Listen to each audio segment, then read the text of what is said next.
The Aegean Sea has always been a storyteller. If you stand upon the rocky cliffs of the Peloponnese at dusk, as the sun dips below the horizon, painting the water in hues of bruised violet and molten gold, you can almost hear the rhythmic pulse of history beat against the limestone shores.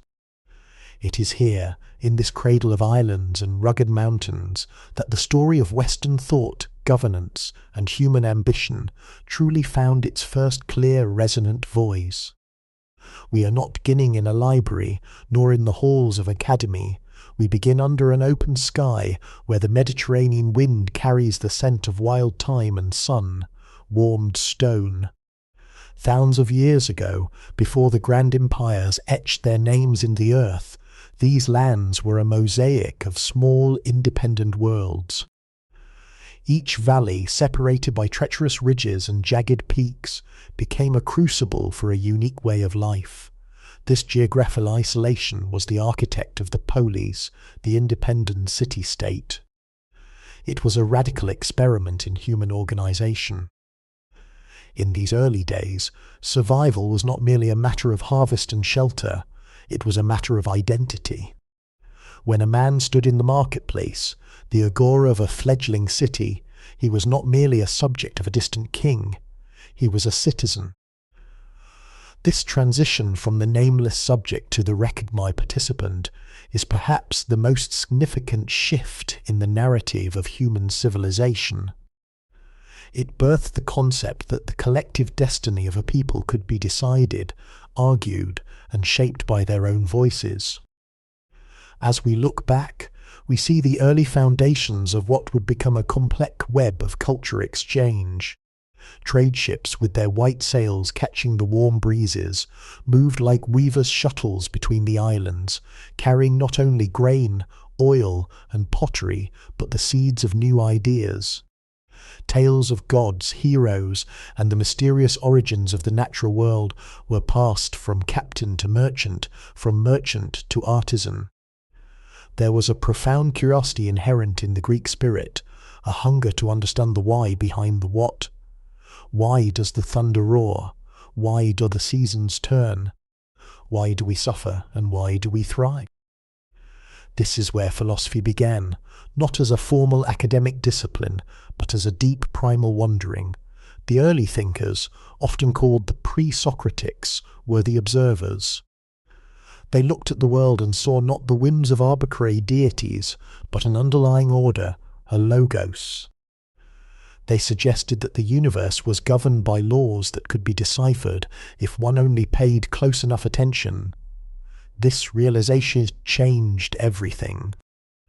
It shifted the human perspective from one of fear and supplication to one of exploration and mastery. Consider the atmosphere of those early formative years.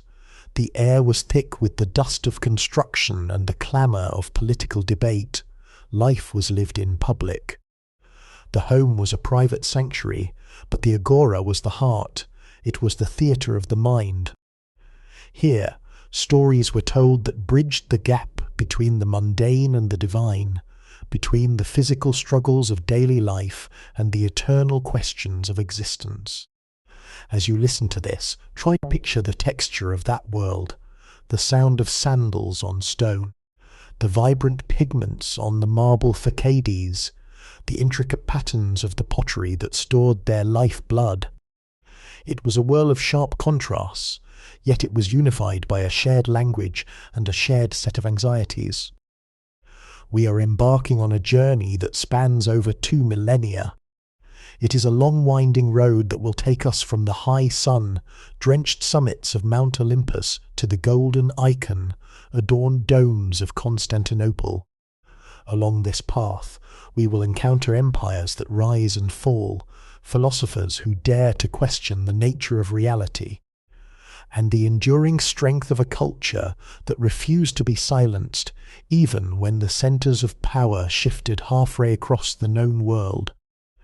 This is not just a study of the past. It is an exploration of the elements that have constructed our own modern sense of self. As the light fades and the stars begin to illuminate the Aegean once more, reflect on the resilience of these early people. They understood that every empire, every city, and every individual life is a part of a larger, ongoing cycle. They lived, they struggled, and they dreamed, leaving behind footprints that we are still tracing today. Let this history be a companion to you in the quiet hours, a testament to the fact that the questions we ask today are the same questions that echoed across the olive grooves of antiquity. The channel Sleepy History with Benedict is a storytelling platform created for entertainment, inspiration, education, and the promotion of positive emotional values. If the Aegean Islands were the scattered seeds of Greek culture, then Athens was the soil where the most peculiar and enduring flower would bloom. To understand the Athenian experiment, one must step away from our modern notions of democracy, the ballots, the representative parties, and the digital debates, and instead visualize a small sun-bleached city where the distance between the individual and the state was almost non-existent. In the heart of Athens, the Nix served as the silent witness to a revolution.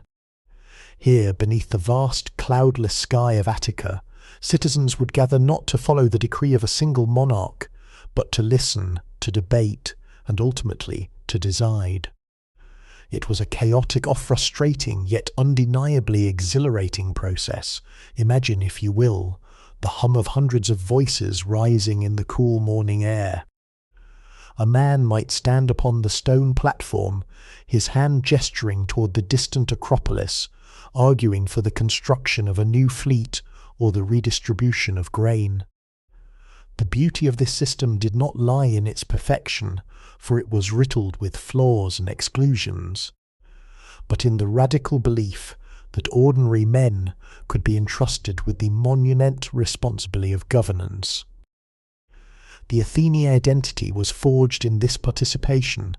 To be a citizen was to be a stakeholder in the city's prosperity and its survival. This required a level of engagement that touched every aspect of life. In the theatres, which were carved in the hillsides like open-air ears, the citizens watched plays that were not mere entertainment. They were public meditations on power, hubris, justice, and the heavy burden of duty. When the great playwrights, Aeschylus, Sophocles, and Euripides, unveiled their works, they were holding a mirror up to the city itself. Through the lens of myth, they forced the audience to confront the complexities of the human condition. The tragedies were not intended to depress, but to catharsis, a cleansing of the soul through the shared experience of empathy and reflection. Trade was the lifeblood that nourished this intellectual growth. The harbour at Piraeus was a bustling intersection of the world, where the scent of cedar from Lebanon mingled with the smell of dried fish from the Black Sea. This influx of goods was matched by influx of perspectives. Sailors brought news from distant lands, challenging the Athenians to expand their horizons. Architecture, too, became a language of its own. The Parthenon, rising above the city like a beacon of marble and grace, was not just a temple to Athena. It was a physical manifestation of the city's self-belief. Its proportions, calculated with mathematical precision, suggested that human reason could harmonize with the divine order of the universe. Yet we must acknowledge the inherent tension that defined this era. The prosperity of Athens was built on a foundation of precarious alliance and complex social structures. The city was a place of high stakes. The same citizen who debated philosophy in the morning might spend their afternoon managing the logistics of commerce, or overseeing the delicate balance of civic administration. It was a life lived in high resolution, where every decision carried weight. What can we take from this as we drift toward rest? Perhaps it is the importance of the public square, not just the physical space, but the mental space we create for one another. The Athenians taught us that dialogue is cornerstone of a healthy community. Even when they disagreed, and they often disagreed vehemently, they acknowledged that the city belonged to all of them. They understood that the strength of a civilization is not measured by the absolute power of its rulers, but by the quality of the questions its people are willing to ask. In the quiet of your own space, consider the freedom inherent in such a system. The ability to weigh options, to consider the common good, and to participate in the shaping of one's own environment, these are the legacy that Athens left behind. The city may have shifted, the marble may have weathered, and the voices on the Knicks may have long since faded into the silence of history, but the principles they wrestled with remain as relevant as the shifting tides of the Aegean. As the evening deepens and the world around you grows still, let these images of ancient Athens ground you. Visualize the golden light reflecting off the fluted columns of the temples, the rhythmic sounds of the port, and the quiet dignity of a people who believed that they were the masters of their own collective destiny. It is a story of human potential, of the audacity to believe that through conversation, reflection and shared purpose, we can build something that survives the passage of time. The history of Athens is a reminder that we are all, in our own way, architects of our own civilization. While Athens was the city of the voice, of the debate and the grand public gesture, Sparta, hidden in the fertile valley of the Eurotas River, was the city of the quiet mind. To understand the Spartan way of life, we must look beyond the simple-eyed legends. We must look at the silence that governed their halls. While an Athenian was known for his eloquence, a Spartan was known for his laconic wit, a term derived from the region of Laconia, meaning the ability to say much with very little. In Sparta, the pursuit of excellence was not found in the noisy marketplace, but in the rigorous cultivation of the self. From a young age, the citizens were taught that the greatest empire one could ever govern was one's own heart and mind. The environment here was stark. There were no grand marble facades, no soaring monuments to personal ego. Instead, the focus was on the collective, on the seamless integration of the individual into the whole. Imagine a community where the definition of wealth was not measured in gold or exotic imports, but in physical health, mental fortitude, and the unwavering reliability of one's neighbour. Life in Sparta was a masterclass in minimalism. They practiced a form of Stoicism centuries before the philosophy would be formally named. By stripping away the unnecessary, the luxury, the indulgence, the distraction, they believed that a person could reach a state of pure clarity. When you have fewer things to worry about, you have more energy to dedicate to what truly matters: community, duty, and the refinement of character. This was not a life of hardship for the sake of suffering. It was a life of discipline for the sake of freedom. By mastering their appetites and their reactions, the Spartans achieved a form of independence that few societies have ever replicated. Consider the daily rhythm of a Spartan city. There was a profound order to their existence. The communal meals, where citizens sat together to share simple rations, served as the bedrock of their social fabric. It was in these quiet moments, sharing a bowl of broth, that bonds were forged that no adversity could break. This was not the chaotic, free, for all democracy of the Athenians. This was an ordered, intentional republic where every action was calibrated for the stability of the state. It taught that true strength comes not from standing out, but from standing together. There is a lesson here, especially as you settle in for rest. In our modern world, we are often overwhelmed by the noise of constant consumption and the relentless demand for our attention. The Spartan ethos invites us to consider the power of the less. What would happen if we pruned away the distractions? What if we focused on the fundamental pillars of our lives, our health, our integrity, and our commitment to the people around us? The Spartans understood that peace of mind is an active pursuit. It is not something that happened to you. It is something you build layer by layer through the choices you make every single day. As we traverse the history of Greece, we see that it was not just a conflict of city-states, but a conflict of philosophies. Athens represented the expansion of the mind, the reach of the intellect, and the beauty of creation. Sparta represented the depth of the soul, the power of restraint, and the value of stability. Both were essential threads in the tapestry of Greek civilization. As you drift further into a state of relaxation, think of these two cities not as enemies, but as two different ways of answering the same fundamental question: how should a human being live? The Spartan landscape itself, looming over the valley, mirrors this philosophy. It is a landscape that demands respect, one that forces you to be humble. There is no pretense in the mountains. They do not ask for your opinion, nor do they seek your approval. They simply exist, eternal and unyielding. The Spartans lived in harmony with this terrain, internalizing its resilience. They learned that there is a quiet dignity in endurance. Even today, if you were to walk those trails, you would feel a sense of stillness that is rare elsewhere. It is a place where you can breathe deeply, shedding the burdens of the day, and simply be. Let this perspective wash over you. In the quiet of your own space, allow the Spartan ideals of simplicity and self-mastery to help you find your own internal balance. There is no need for grand displays.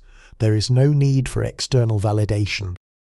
There is only the rhythm of your own breath, the clarity of your own thoughts, and the quiet strength of your own resolve. As we move forward in our story, from these distinct cradles of culture toward the broader world that awaits, hold on to this sense of internal grounding. It will serve you well as we expand our gaze from the valleys of Greece to the empires that will soon shape the destiny of the entire Mediterranean. As the dust settled on the political landscape of Greece, a different kind of revolution began, not in the halls of power, but in the quiet corners of the agora. It was led by a man who held no office and built no monuments, Socrates. He walked the streets of Athens, a barefoot figure draped in a simple wool cloak, asking questions that seemed deceptively small, but carried the weight of the universe. Socrates introduced a radical shift. He turned the gaze of inquiry inward. Before him, thinkers looked to the stars and the elements to explain the nature of reality. Socrates, however, looked to the human heart. He believed that the unexamined life was not worth living, and this belief became the height of his philosophy. Imagine him standing under the shade of a plane tree, engaging a merchant or a politician in conversation. He did not lecture, he asked. He would begin with a simple request for a definition. What is justice? What is courage? What is virtue? And then, through a series of follow-up questions, he would gently unravel the certainty of his interlocutor. This method, known as the Socratic method, was not designed to humiliate, but to awaken. It was a mirror held up to the mind, showing people that their knowledge was often built on the shaky foundations of assumptions and social conventions. By realizing what we do not know, Socrates argued, we take the first step toward true wisdom. It was a humbling process, one that required an immense amount of patience and an openness to being wrong. In a world that often demands quick answers and absolute certainty, the Socratic approach remains a soothing, profound invitation to pause and think more deeply. His influence was not restricted to the wealthy or the powerful. It permeated the very air of Athens. Young men would gather round him, captivated not by his physical presence, which was described as unpretentious, but by the fire of his intellect and his unwavering commitment to the truth. He demonstrated that true authority does not come from a title or a spear, but from the integrity of one's ideas. His life became a testament to the fact that it is possible to remain calm, reflective, and firm in one's principles, even when the world around you is in flux. As you listen to this, let the spirit of this inquiry settle into your mind. You don't need to have all the answers. The world, with all its complexities, is not something to be conquered, but something to be understood, bit by bit, through curiosity and reflection. Socrates taught that our character is the only thing we truly own. By nurturing it, by questioning our impulse, and by seeking to act with fairness and clarity, we create a sanctuary within ours that no external force can touch. The beauty of this philosophy is that it is timeless. It does not require a library or a classroom. It only requires a moment of stillness. In the quiet of your room, you can practice this same kind of reflection. When you encounter a challenge or a moment of doubt, ask yourself the questions that matter. What is my intention here? What is the most virtuous path forward? By engaging in this internal dialogue, you are connecting with a lineage of thinkers that stretch back through the ages. You are participating in the very tradition that made Athens a beacon of human potential. The narrative of our journey continues, shifting from the intimate debates of the individual to the grand expansion of empires. Yet the memory of that figure in the simple cloak, wandering the streets and inviting everyone he met to consider the nature of their own souls, remains a constant. It is a reminder that even amidst the chaos of history, the rise of kingdoms and the shifting of borders, the most meaningful growth happens in the quiet, reflective space of the mind. As you drift closer to sleep, let the chaos of the external world fade and find comfort in this inner landscape. You are a part of a long human story, and in your own search for truth, you are carrying that torch forward. All stories on this channel, Sleepy History with Benedict, are fictional, thoughtfully crafted around historical themes and inspired by real events, figures, and periods, reimagined for engaging storytelling. The content does not present individuals, actual events, or document cases. Any resemblance to real people, animals, or events is purely coincidental. As the echoes of Socrates' questions began to resonate far beyond the walls of Athens, the Greek world found itself standing at a precipice of profound transformation.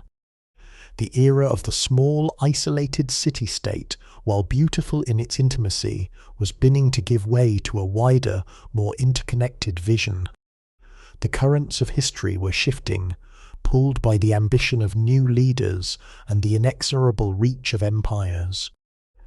It was a time of fusion, a meeting point where the distinct rugged traditions of the Greek mainland would collide with the ancient, sprawling cultures of the East. Picture, if you can, the vast landscape of the Mediterranean and beyond, now opening up like a scroll. Trade routes that were once local threads now wove a massive, shimmering web of commerce and exchange. The language of the Greeks, its precision, its philosophy depth, its capacity for nuance, became the lingua franca of this expansive new world. It was a bridge. Whether you were a scholar in a library, a merchant in a bustling harbour, or an artist crafting delicate glassware, the Greek tongue provided a common framework for understanding. This was the birth of the Hellenistic age, a period where the boundaries of us and them blurred into shared experience of human endeavour. In this new larger world, the old questions of Athens and the discipline of Sparta were not lost. They were transformed. They were adapted, translated, and woven in the very fabric of new cities that rose like mirages in the desert. Alexandria, Antioch, Pergamum, these were the new beacons. They were cosmopolitan centres, where knowledge was accumulated with a fervour that the world had never before seen. The ambition was no longer just to govern a valley, but to understand the structure of the heavens and the complexities of the earth. It was a time of scientific discovery, of grand libraries, and of restless, searching energy. Yet, even as the scale of human life grew, the heart of the individual remained the same. Amidst the movement of armies and the shifting of thrones, there was still the need for quiet. There was still the need for a place to rest, to reflect, and to feel connected to something deeper than the immediate demands of power. This journey we are taking, through the rise and fall of empires, through the wisdom of the ages, is ultimately a journey about the human experience, a journey that you are a part of every single day. If you are finding peace in these stories, if the rhythms of history and the calm of these reflections help you drift towards a more restful state, please consider subscribing to the channel.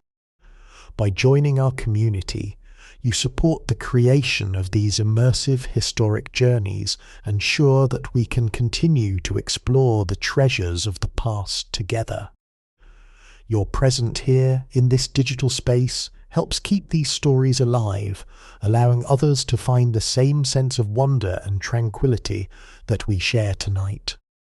A simple like or a comment, sharing your thoughts, also helps our story reach more people who may be looking for a quiet moment of reflection. As we stand here at the crossroads of cultures, looking out toward a horizon that promises both the complexity of the Roman influence and the endurance of the Byzantine legacy, let just feel the vastness of the journey ahead. We are moving from the sun, drenched marble of the early world, toward a future that is golden with icons and rich with spiritual depth. It is a transition, a passage through time, and you are travelling through it all with nothing but the quiet, steady rhythm of your own breath. Feel the weight of the day lifting from your shoulders. The concerns of the present are receding, replaced by the grand, slow-moving tide of history.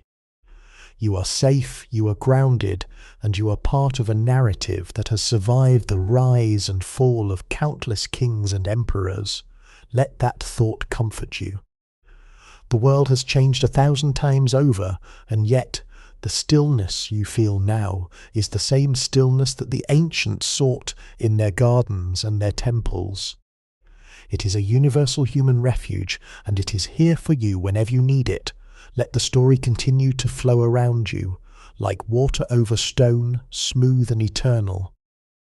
As the Hellenistic world expanded, its reach eventually touched the growing power of Rome.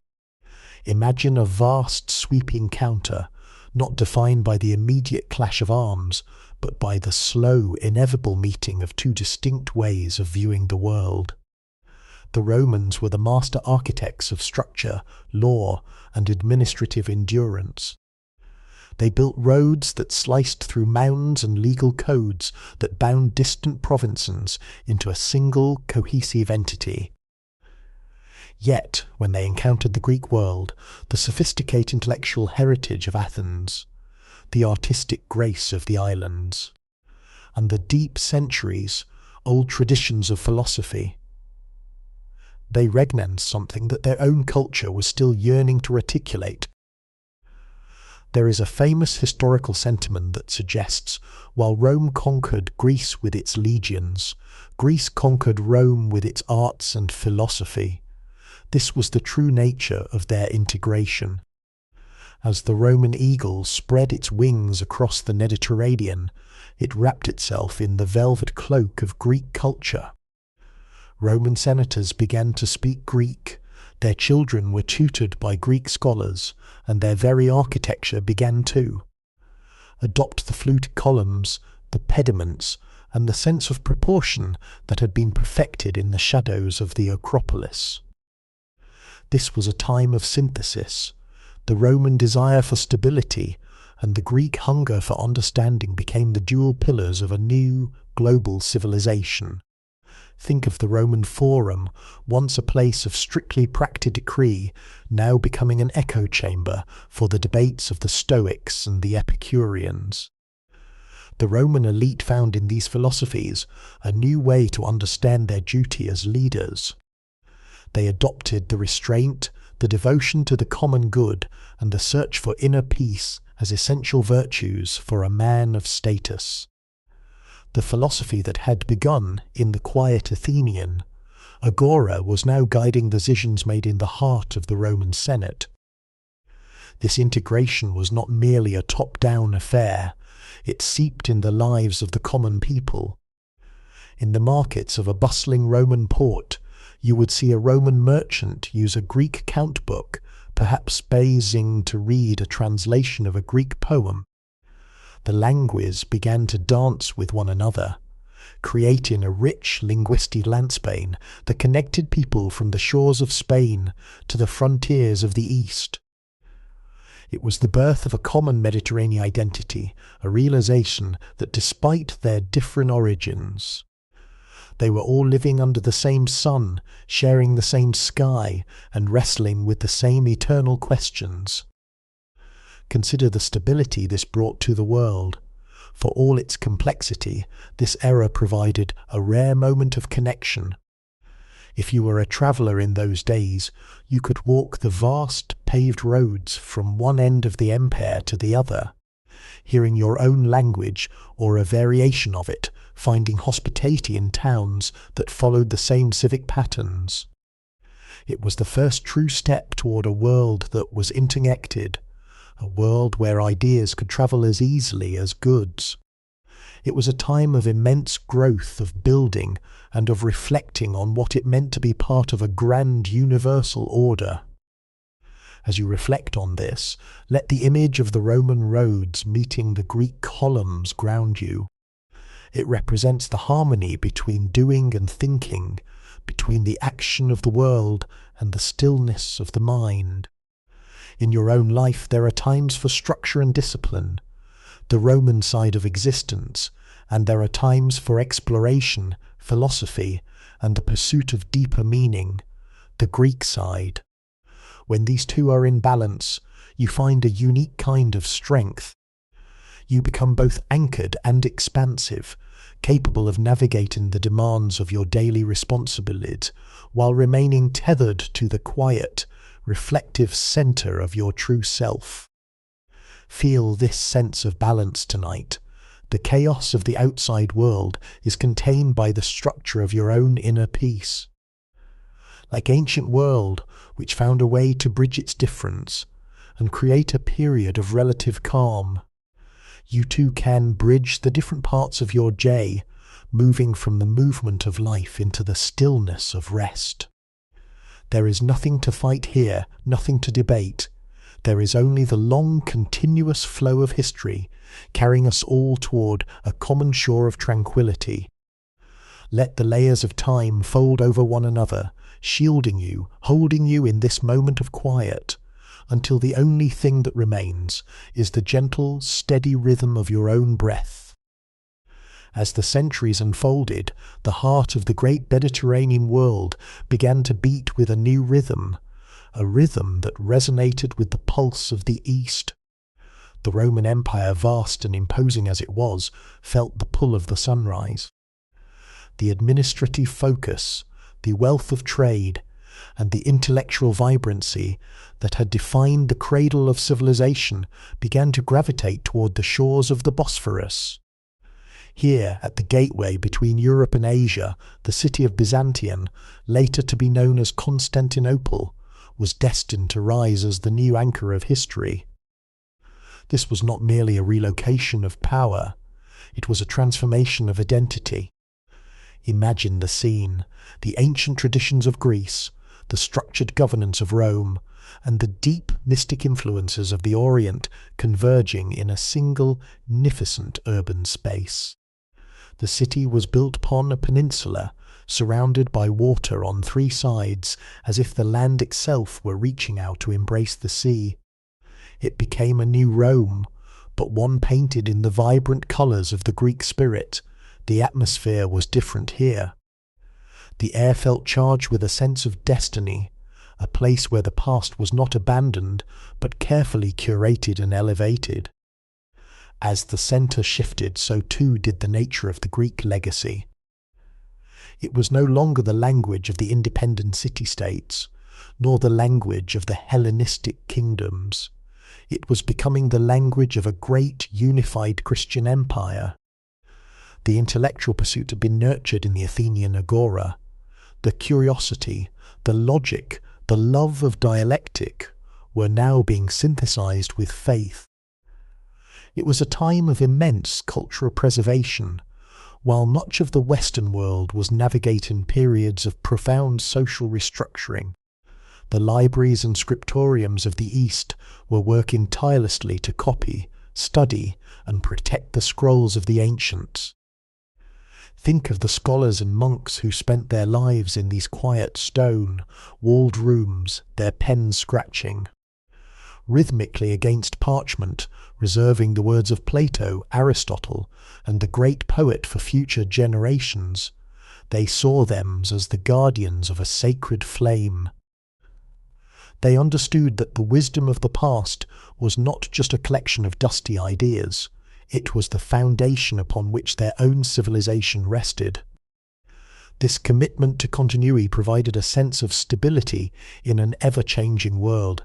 It was a quiet, persistent act of devotion to the human mind. The city itself became a masterpiece of architecture and light. The grand domes, designed to mirror the vault of the heavens, were adorned with golden mosaics that seemed to capture the sunlight and refract it into a spectrum of ethereal colours. Walking through these spaces must have felt like stepping out of the mundane world and into a realm of pure contemplation. The art was designed to be a window, not to the physical world, but to the divine, the eternal, and the silent. It was a form of visual poetry that spoke to the soul, inviting the observer to set aside their earthly burdens and rest in the beauty of the present moment. As you reflect on this transition, consider how the shifting of centres, whether in history or in our own lives, is often a necessary step for growth. We may hold tight to the places, ideas, and habits that define us, fearing that a change of scenery or a shift in focus will cause us to lose our essence. But the story of the East shows us that identity is resilient. It can travel, it can adapt, and it can bloom in new, unexpected soil. The Greek spirit did not disappear when it moved to Constantinople. It deepened. It took on new layers, becoming more profound, more contemplative, and more enduring. Let this insight settle into your mind as you continue your journey toward rest. Whatever transitions you may be facing in your own life, know that you are not losing your past. You are carrying it with you, weaving it into the fabric of your future, just as the scholars in their scriptoriums preserved the wisdom of the ages. You are the custodian of your own story. You are capable of carrying your values, your lessons, and your inner peace into every new phase of your life. There is a deep, quiet strength in that continuity. Feel your anchoring into this truth, letting go of the need to manage the external tides of change, and trusting that your inner foundation is secure. You are exactly where you need to be.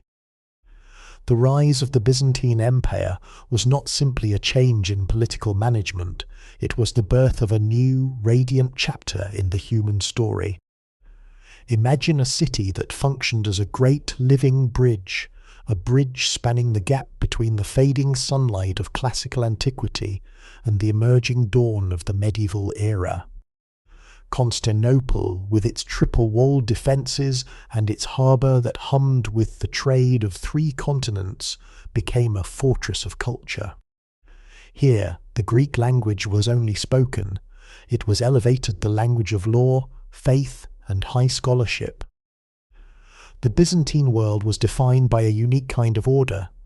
While the world outside was often fragmented, Constantinople maintained a refined, courtly society where tradition was everything. The ceremony, the elaborate dress, the intricate diplomacy, all of this was designed to project an image of stability and divine favour. But beneath the glittering surface of the imperial court lay the quiet intellectual dedication of the monasteries and the schools. This was the society that bridged the ancient and the modern. They were the ones who curated the collective memory of humanity, ensuring that the inquiries of the Greeks did not vanish into the mists of time. To walk the streets of this city would have been an experience of overwhelming sensory depth. The scent of incense drifting from the grand churches, the vibrant colours of the silks imported from the Silk Road, and the steady, rhythmic sound of prayers in Greek, it all created an atmosphere that felt removed from the ordinary struggle of life. It was a place designed to turn the gaze upward. The art of this period, with its focus on light, gold, and reflection, encouraged a state of mind that was deeply meditative. It was here that the transition from the philosophic inquiry of the Greeks to the contemplative faith of the Byzantines found its most beautiful expression. We are nearing the heart of our journey, tracing this long, luminous path from the rocky hills of Athens to the golden domes of the Bosphorus. If you are enjoying this gentle exploration of history, and if this storytelling is help you find the calm you seek at the end of your day, please consider subscribing to the channel. Your support is the cornerstone of Sleepy History with Benedict. By joining us, you help ensure that these narratives continue to be told, providing a space for others to rest, reflect, and learn. A subscription, a simple like, or even a comment sharing what part of this journey has touched you most, these are the small actions that sustain our mission of bringing history to life for a community of like-minded seekers. As you consider your role in this ongoing story, allow yours to feel the significance of what we are exploring. History is not just a series of dates or the rise and fall of kings. It is shared inheritance. We are all connected to these past thinkers, these builders, and these dreamers. When you listen to these stories, you are engaged in a practice that is as old as civilization itself. The act of sitting together in the quiet, reflecting on where we have come from and who we are becoming. This is the power of a story well told. As we drift further into the Byzantine era, let the golden light of their art surround you. Imagine yourself in a quiet corner of a great cathedral, the world outside silenced by thick stone walls, your mind cleared of the day's complications. The light from the candles flickers, casting dancing shadows on the gold, leaf mosaics above. Everything is still, everything is in its place. You are part of a lineage of people who have sought out this same quiet refuge. There is no urgency here. There is only the slow, steady progress of time, the beauty of the human spirit, and the soft, rhythmic sound of your own breathing. Let this peace be your companion tonight as we prepare to explore the final, beautiful layers of this enduring legacy. If Athens was a city of public discourse, then Constantinople became the city of inner sanctuary. The architecture of the Byzantine era was not merely about building structures. It was about creating a physical environment that mimicked the harmony of the heavens. When you enter a space designed by these master builders, you are immediately struck by the use of light. They understood that light is the most intangible and yet most powerful element in our experience of space.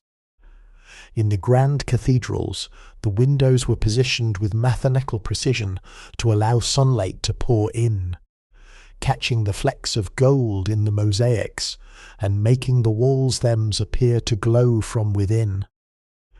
This was not a mistake of design. It was a deliberate invitation to wonder.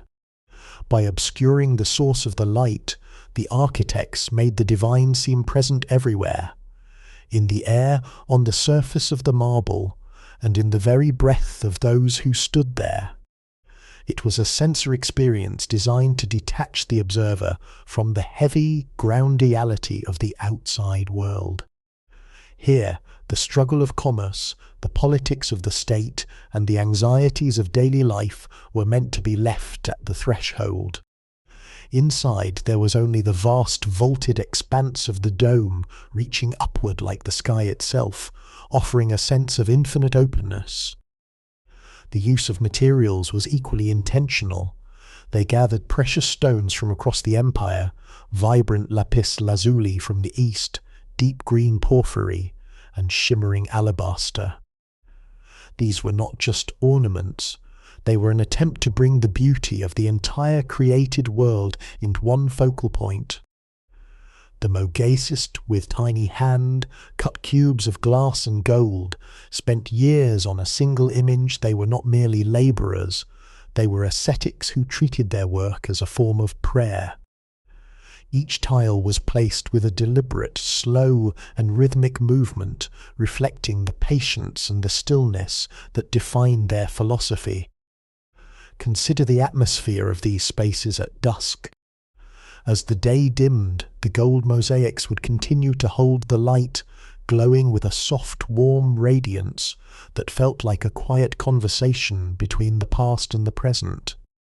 It was an environment that demanded a slowing of the heart rate and a softening of the gaze. It taught the citizens of the empire that there was a level of existence beyond the material, a level of quiet contemplation where the soul could find rest.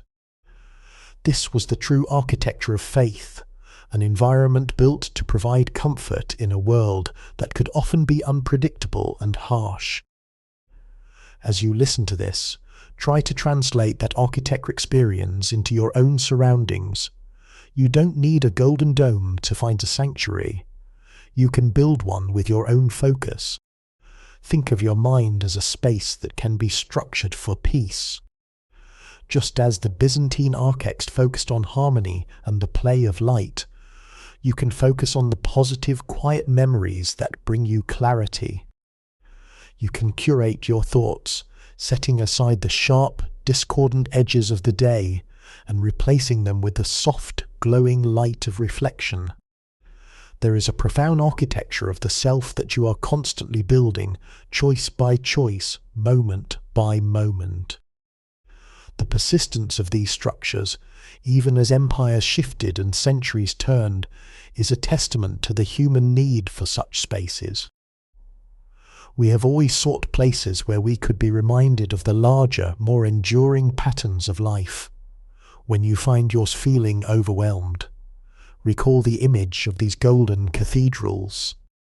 Remember the way the light danced on the walls, and let that image be a trigger for your own relaxation. Allow your muscles to soften, your breathing to deepen, and your mind to expand. You are the architect of your own inner cathedral, a place of safety and tranquility where you can always retreat. No matter what happens in the world outside, the space is waiting for you, quiet, illuminated, and eternally welcoming. Within the quietude of the Byzantine world, the icon emerged as a profound tool for spiritual navigation. To the uninitiated, these were simply portraits on wood, gilded and painted with precise, traditional techniques. But to those who lived within the culture of the East, an icon was never merely a decoration. It was a window, a visual bridge designed to facilitate a direct, wordless encounter with the divine. These images, with their large, serene eyes and elongated features, were meant to draw the viewer out of their own subjective, busy mind and into a state of objective, calm reflection. The process of creating an icon was in itself an act of deep, rhythmic meditation. The artist, often a monk, would begin with fasting and prayer, setting the stage for a process that prioritized the soul over the ego. The materials were natural earth pigments, egg tempera and gold leaf, ground and mixed with the same care one might use to prepare a remedy. When the brush touched the wood, it was not to show off the painter's skill, but to reveal a truth that was already there. This is why icons do not use shadows or perspective in the way we see in later Western art. They are flat, eternal, and present. They do not invite you to look at a distant scene. They invite you to stand in the presence of an eternal now. Think of the impact this had on the people of that age. In a world often ravaged by uncertainty, where life could be short and fortunes could change in an instant, these icons provided a constant. They were placed in the corners of homes, in the aisles of churches, and in the chambers of emperors. They served as a silent anchor, a reminder that underneath the noise of history there is a stillness that remains unmoved. When you looked in the eyes of an icon, you were being asked to set aside your worries, to drop your defences, and to simply be present. It was an exercise in letting go of the need to control, and instead surrendering to the flow of grace. As we reach this point in our story, having travelled from the philosophical curiosity of the Greeks to the contemplative devotion of the Byzantines, we are reminded that our journey is far from over. If these reflections on the wisdom of the past have brought you a sense of peace, and if you wish to continue exploring the deep, quiet corners of history, I invite you to join our growing community of listeners. Please subscribe to the channel and turn on notifications so you never miss our next descent into the archives of time. Your engagement, your likes, your thoughtful comments, and your presence is what keeps this storytelling platform vibrant and alive. It allows us to keep crafting these immersive, reflective soundscapes for you to enjoy whenever you need a moment of tranquility. As you reflect on the legacy of the icons, consider what serves as an icon in your own life, what reminds you to breathe, to pause, and to find your centre. It could be a piece of music, a quiet spot in your garden, a photograph, or simply the ritual of your evening routine. These anchors are essential for our emotional well-being. They remind us that even when the world feels fragmented, we have the ability to reconstruct our own inner harmony. We have the ability to gaze into the silence and find comfort there. Let the stillness of the icons permeate your space tonight. Feel the weight of the day trim their way, just as the artist's brushstroke lays down the final layer of colour. You're in a safe-held space. There is no need to perform, no need to achieve, and no need to rush. You are simply a witness to your own existence, supported by the thousands of years of human wisdom that have preceded you. Let your mind become as clear and as calm as the golden surface of an ancient icon, reflecting only the light, the peace, and the gentle, steady rhythm of your own heart. Everything is quiet. Everything is still. You are ready to rest. If the icons we spoke of were windows to the divine, the hearth of a home was the anchor of the human soul. To truly understand the people who lived on the golden domes of the Byzantine era, or the marble colonnades of earlier centuries, we must set aside the chronicles of emperors and look, instead, at the quiet, steady rhythm of domestic life. History is often told through the lens of great events, but the height of any civilization is found in the simple, recurring patterns of a household waking up to the dawn. Imagine a home, but a modest palace, walled structure tucked away in the winding streets of a hillside town. The air inside is cool, smelling of dried herbs hang from the rafters and the faint, earthy scent of baked hay. In the scent of the main room, the hearth is the undisputed heart of the space. It was not merely a source of warmth, it was the focal point where the family gathered. Here, the day began with the simple, deliberate act of tending the fire, a ritual performed with the same quiet attention that an artisan might give to a masterwork. The life within these walls was defined by a profound simplicity. The furniture was sparse and functional wooden benches smoothed by generations of use, woven mats that softened the stone floors, and sturdy clay jars that kept the water cool and the grain dry. There was a beauty in this frugality. Nothing was wasted, everything had its place and its purpose. The tools used for spinning wool or grinding meal were polished by the touch of hands that knew their weight and balance perfectly. It was a life lived in harmony with the physical objects of one's world, creating a sense of deep material stability. For those who lived here, the family meal was the daily bridge between labour and rest. It was rarely elaborate, often consisting of simple bread dipped in olive oil, a handful of dried figs, and perhaps a wedge of aged cheese, but there was a ritual to how it was shared. When the sun began to dip behind the hills, the family would come together, setting aside the burdens of the day's work. The conversation was grounded in the immediate, the state of the garden, the health of the neighbourhood, the small, meaningful details that bind people to one another. There was a quietness in these gatherings that we might struggle to find today, a lack of distraction that allowed for genuine connection. As you reflect on this, consider that this domestic sanctuary was the true legacy of the culture we have been exploring. Whether you were a farmer in the fields or a merchant in the city, your home was your kingdom of peace.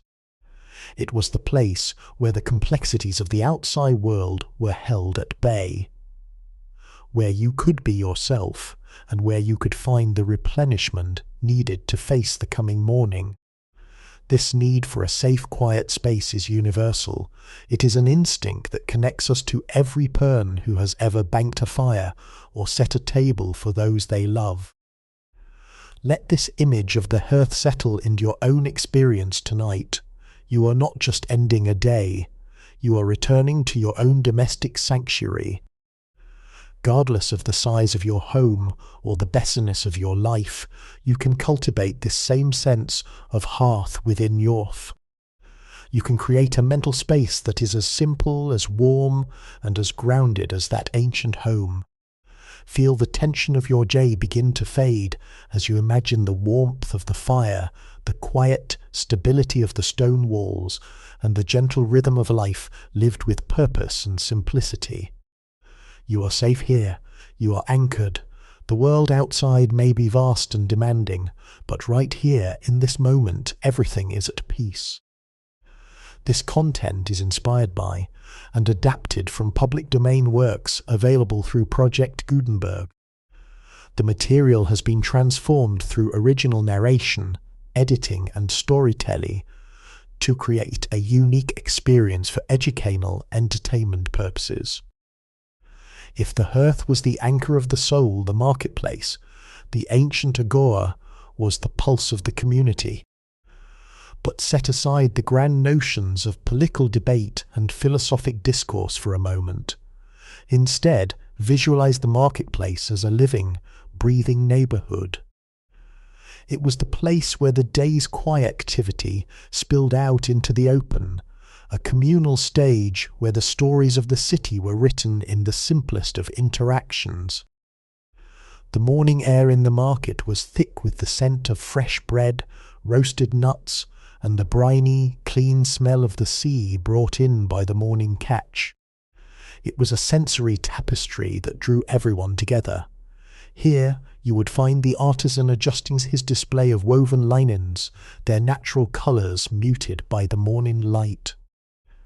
You would see the farmer's daughter carefully arranging baskets of ripened olives, their dark, polished skins catching the sun.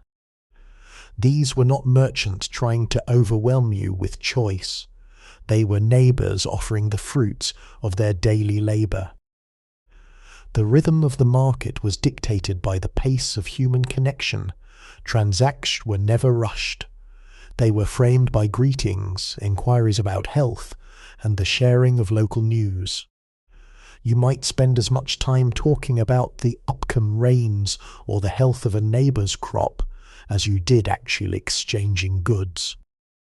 This was the true currency of the marketplace: trust, familiarity, and the shared understanding that life is a collective endeavour. Was a place where isolation was impossible, and where the struggles of the day were softened by the presence of others.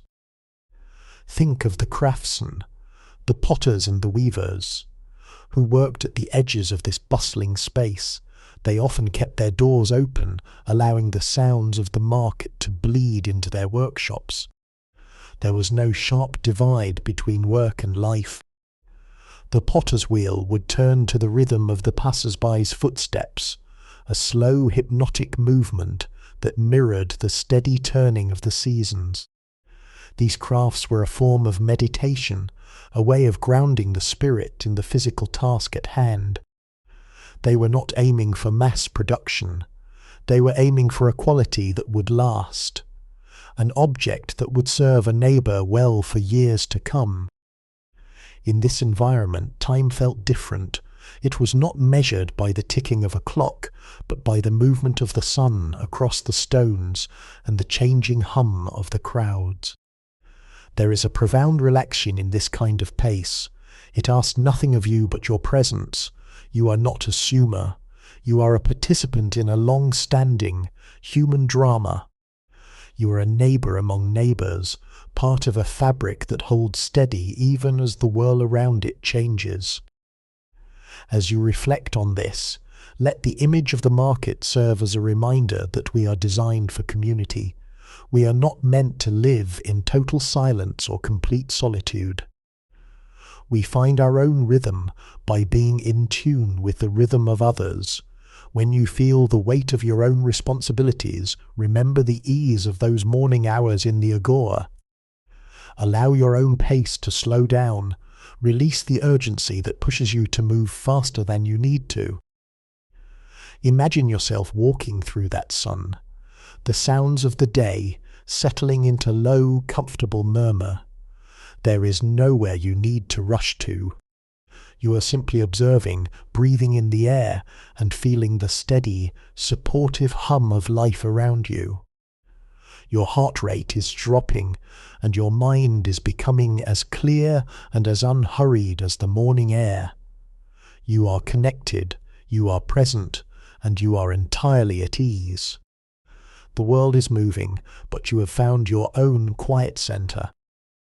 In the Mediterranean world, time is not measured solely by the calendar, but by the seasons of the land. Among these, the olive harvest was the most anticipated moment of the year. It was not just an agricultural event, it was a communal rhythm that pulled everyone, from the youngest child to the eldest grandparent, out in the groves. There is a distinct grounding quality to this season, a sense of participating in a tradition that has remained largely unchanged for thousands of years. The grooves thems were landscapes of silver and green, where ancient trees with gnarled, twisting trunks stood as silent witnesses to history. These trees were rarely planted by the person who harvested them. They were a legacy, a living investment left by ancestors. When the harvesters entered the grooves, they did so with a quiet reverence. The work was labour-intensive, requiring a slow, methodical touch. Each olive had to be gathered, often by hand, or with the gentle tapping of branches, to ensure the fruit remained unbruised. It was a practice that demanded full attention, a form of active meditation, where the mind was tethered to the simplicity of the task. There is a unique stillness in a harvest grove. The air is oft cool and crisp, carrying the scent of damp earth and the sharp green aroma of the fruit. In these grooves, the usual noise of life, the commerce, the debates, the shifting politics of the city, fell away, replaced by the soft rustle of leaves and the occasional call of a bird. It was a time when the community could truly breathe. People worked side by side, sharing stories and simple meals spread out on cloths under the shade of the trees. These moments were characterized by a lack of pretension. There was no hierarchy in the harvest, only the shared goal of gathering the season's bounty. This period of the year taught a vital lesson, the value of patience. One cannot rush a harvest. One cannot command the trees to yield more than they are ready to give. The harvesters understood that they were in a partnership with nature, a relationship based on stewardship rather than exploitation. They accepted the variations of the season, the years of abundance and the years of scarcity, with a calm, steady resilience. It fostered a perspective that looked beyond the immediate gratification of the present, encouraging a deep, quiet gratitude for the basic sustenance that the earth provided. As you reflect on this, consider how you might bring this spirit of the harvest into your own life. We often live in a state of perpetual harvest, constantly seeking immediate results and feeling the pressure to always be producing. But the ancient grooves remind us that there is a time for quiet, a time for labour, and a time for simply appreciating what is right before us. You do not need to be in a constant state of motion to be valuable. Your worth is not determined by your output, but by your ability to be present, to care for what you have been given, and to participate in the natural rhythmic cycles of your own life. Tonight, let your step in the shade of those silver leaf trees. Feel the cool air against your skin and the gentle, slowing rhythm of the harvest. Let go of the desire to rush or to achieve. Simply breathe in the clarity of the season. Allow your thoughts to settle, becoming as calm and as grounded as the trees that have stood for centuries. You are part of a cycle that is much larger than the stresses of your day. You are safe, you are provided for, and you are exactly where you are meant to be. Everything is settling in the deep, restorative peace of the evening.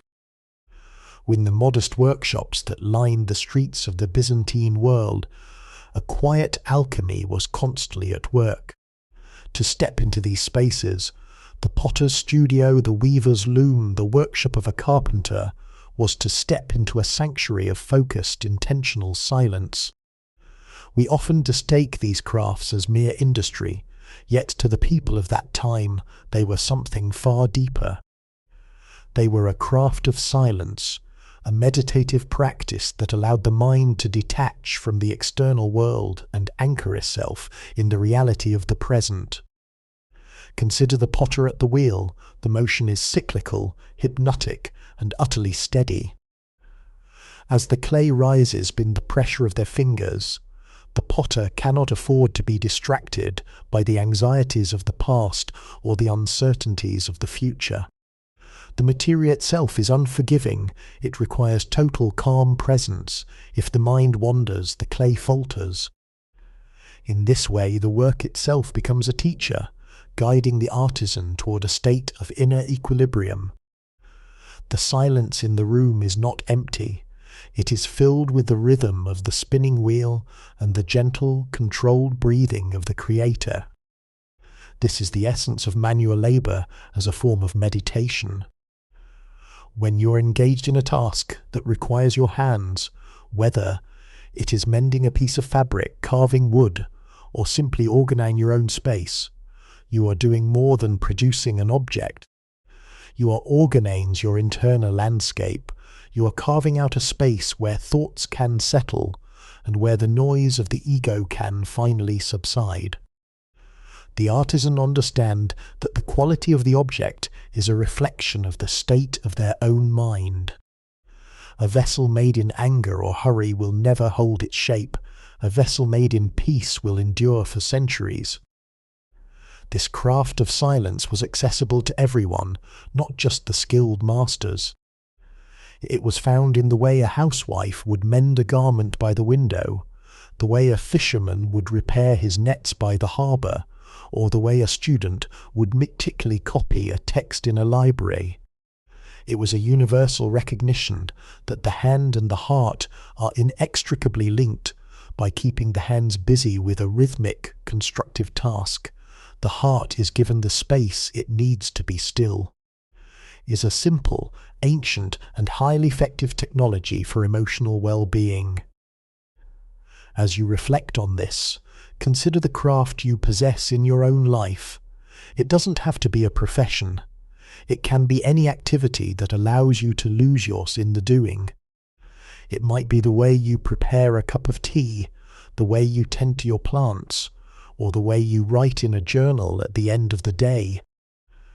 These moments of focustivity are your own personal workshops. They are the times when you step out of the rush of modern life and into the quiet clarity of your own purpose. Tonight, let this understanding bring you relief. You do not need to be doing in the sense of achieving. You only need to be doing in the sense of participating. Let your mind become as steady and as focused as the potter's hand. Feel the tension in your shoulders melt away, replaced by the calm confidence of someone who is simply, effectively, and quietly attending to their own existence. The noise of the world is fading. The demands are falling away. You are in your own sanctuary of silence, crafting a state of peace that is entirely your own. Breathe in the stillness, and breathe out the need to be anything other than exactly who you are in this moment. As the last embers of the hearth fade and the workshops fall silent, the Byzantine day reaches its final, most graceful movement, the evening stroll. In a world without the intrusive glow of artificial lights, the night sky was not just a backdrop, it was a profound presence. Stepping out into the cool air, one could look up and see the constellations, the same stars that had guided thee. Mariners on the Aegean, and the Pholophus in their contemplations, shining with a clarity that we rarely witness today. The evening stroll was a ritual of closure. It was the time to untether oneself from the specific tasks of the day and reconnect with the broader, quieter reality of existence. Walking through the narrow, stone-paved streets, the rhythm of the city shifted from the product hum of the market to the gentle murmur of home life. It was a space for reflection, where one could walk alongside a friend, a partner, or even in the company of one's own thoughts. There was no pressure here. The work was done, the obligations were fulfilled, and the mind was free to wander. In these quiet moments, the great philosophical questions that had permeated this culture about the nature of virtue, the beauty of the cosmos, and the meaning of a life well lived did not seem like abstract academic theories. Under the vast, starlit canopy, they felt personal and immediate. People would talk about their hopes for their children, the lessons they had learned from their elders, or simply the fleeting beauty of a season passing. These were the moments when the individual felt truly part of something enduring, the lineage of their ancestor and the silent turning majesty of the heavens. This evening walk served as a psychological bridge. It allowed the transition from the alertness of the day to the surrender of sleep. It was a time to release the grievances of the hours past, to forgive the small mistakes, and to acknowledge the small victories. By walking beneath the stars, one could physically sense the scale of their own life, both its fleeting brevity and its inherent importance. It provided a sense of perspective that made the stresses of the world feel manageable and the peace of the night feel absolute. As you look back on these 5 chapters, the hearth, the marketplace, the harvest, the craft, and now this final, starlit stroll, you can see the architecture of a life that was lived with purpose and dignity. It was a life built not on the pursuit of greatness, but on the cultivation of goodness, connection, and inner quiet. And this is the invitation that remains for you, to find your own evening stroll, a way to pause, to look upward, and to reconnect with the silence that dwells within you. Tonight, let this be your own evening stroll.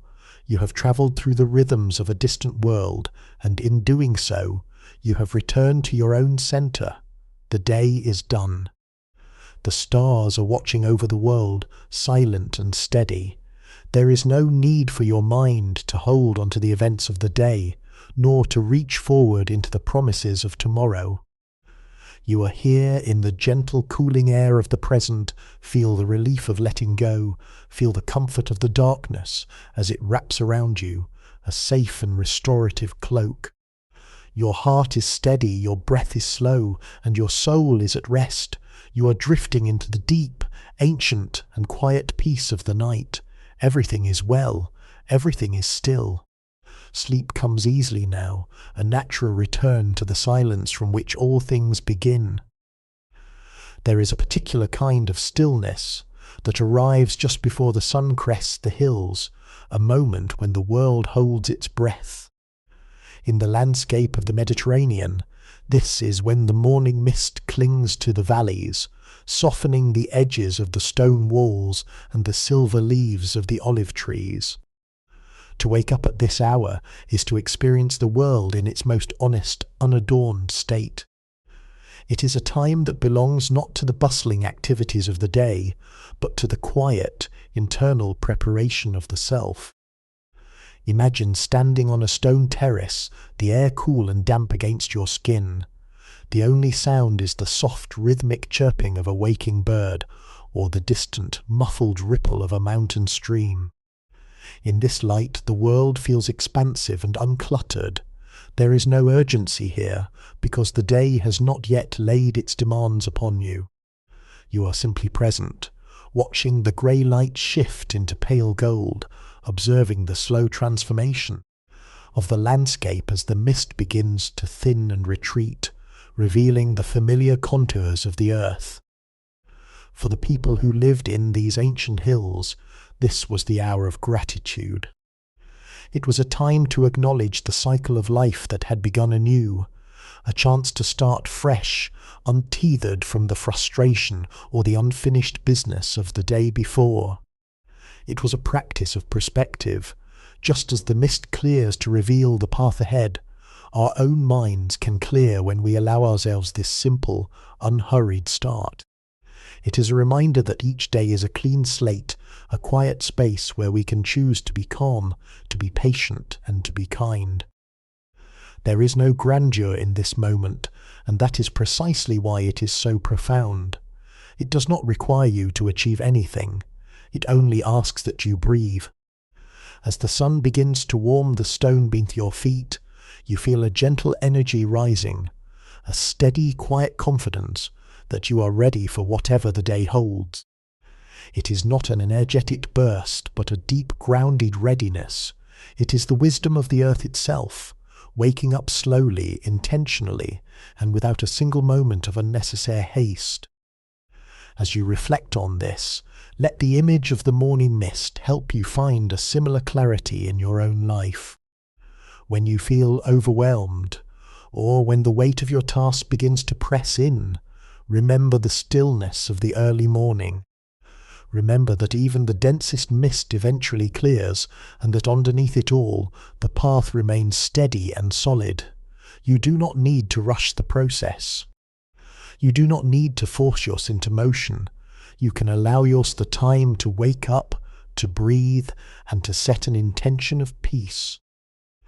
Tonight, as you prepare for rest, let your thoughts drift toward the stillness of that coming morning. Know that when you wake, you will be met with this same quiet promise of a fresh start.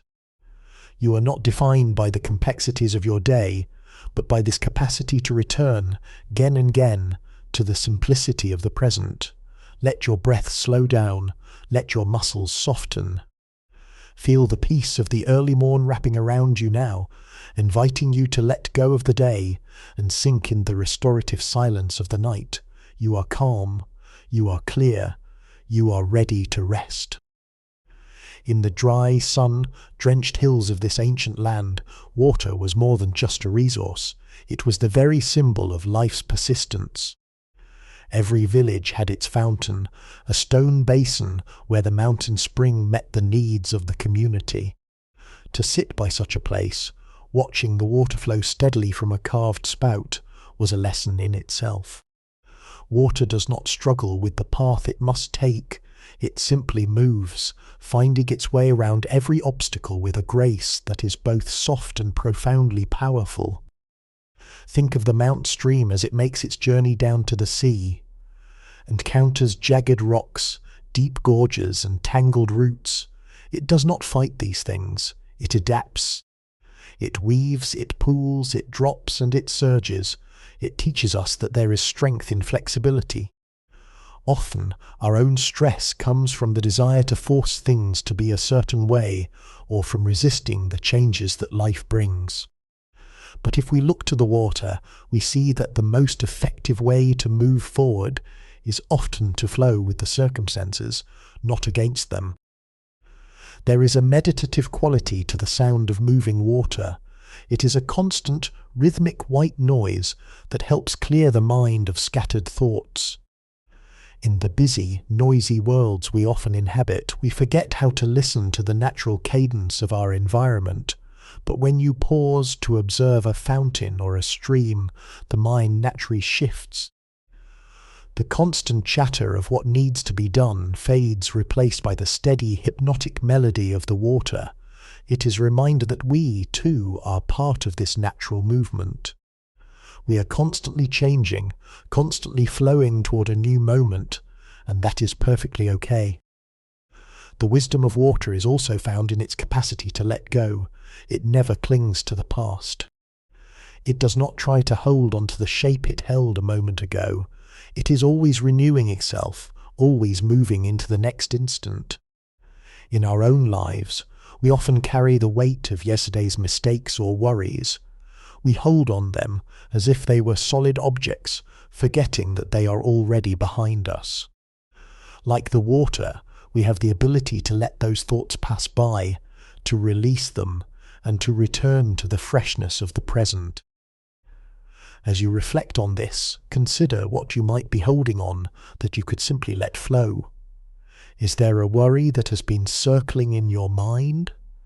Is there a tension you are carrying in your body? Imagine those things as fallen leaves landing on the surface of a stream. Watch them as they drift away, carried by the gentle current until they are out of sight. You are not losing anything by letting them go. You are simply making room for the calm, clear flow of the present moment to return to you. Tonight, let yours become like the water, soft, yielding, and entirely at peace. Feel your body becoming heavy, settling in the stillness, as if you were a pool of water in a quiet, sheltered glade. The day's events are behind you, flowing away like the stream. There is nothing to hold, nothing to force, and nothing to resist. You are simply resting in the flow of your own breath, calm and fluid. Everything is settling. You are moving gently towards sleep, carried by the quiet, steady rhythm of your own being. You are at rest, and all is well. There is a profound beauty in a simple meal, a loaf of crusty bread, a bowl of olives gathered from the nearby grove, perhaps a piece of local cheese and a handful of seasonal fruit.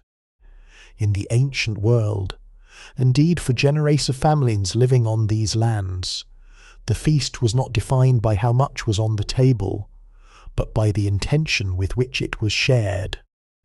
It was a daily ritual that anchored the family, a bridge between the physical labour of the day and the quiet restoration of the evening. Imagine the atmosphere as the sun begins to set, casting long golden shadows across the floor. The table is set with care, not for display but for comfort. There is a texture to the wooden boards, a warmth in the clay bowls that speaks hands that made them. When everyone sits down, there is a momentary hush, a collective acknowledgement of the bounty. It is not a formal ceremony but a pause, a breath taken before the meal begins. In that moment, the stresses of the outside world, the politics of the marketplace, or the anxieties of the harvest are left at the door. This feast is an act of gratitude. It reminds us that we are part of a cycle of giving and receiving. Every olive, every grain of wheat represents the patience of nature and the steady, quiet work of the hands that gathered it. To eat with this awareness is to change one's entire relationship with food. It is no longer about mindless consumption. It is about nourishment. It is about honoring the connection between the earth, the people who worked it, and the bodies that are now being sustained by it. The conversation that flows during these meals is rare read. It is a slow exchange of stories, observations, and quiet laughter.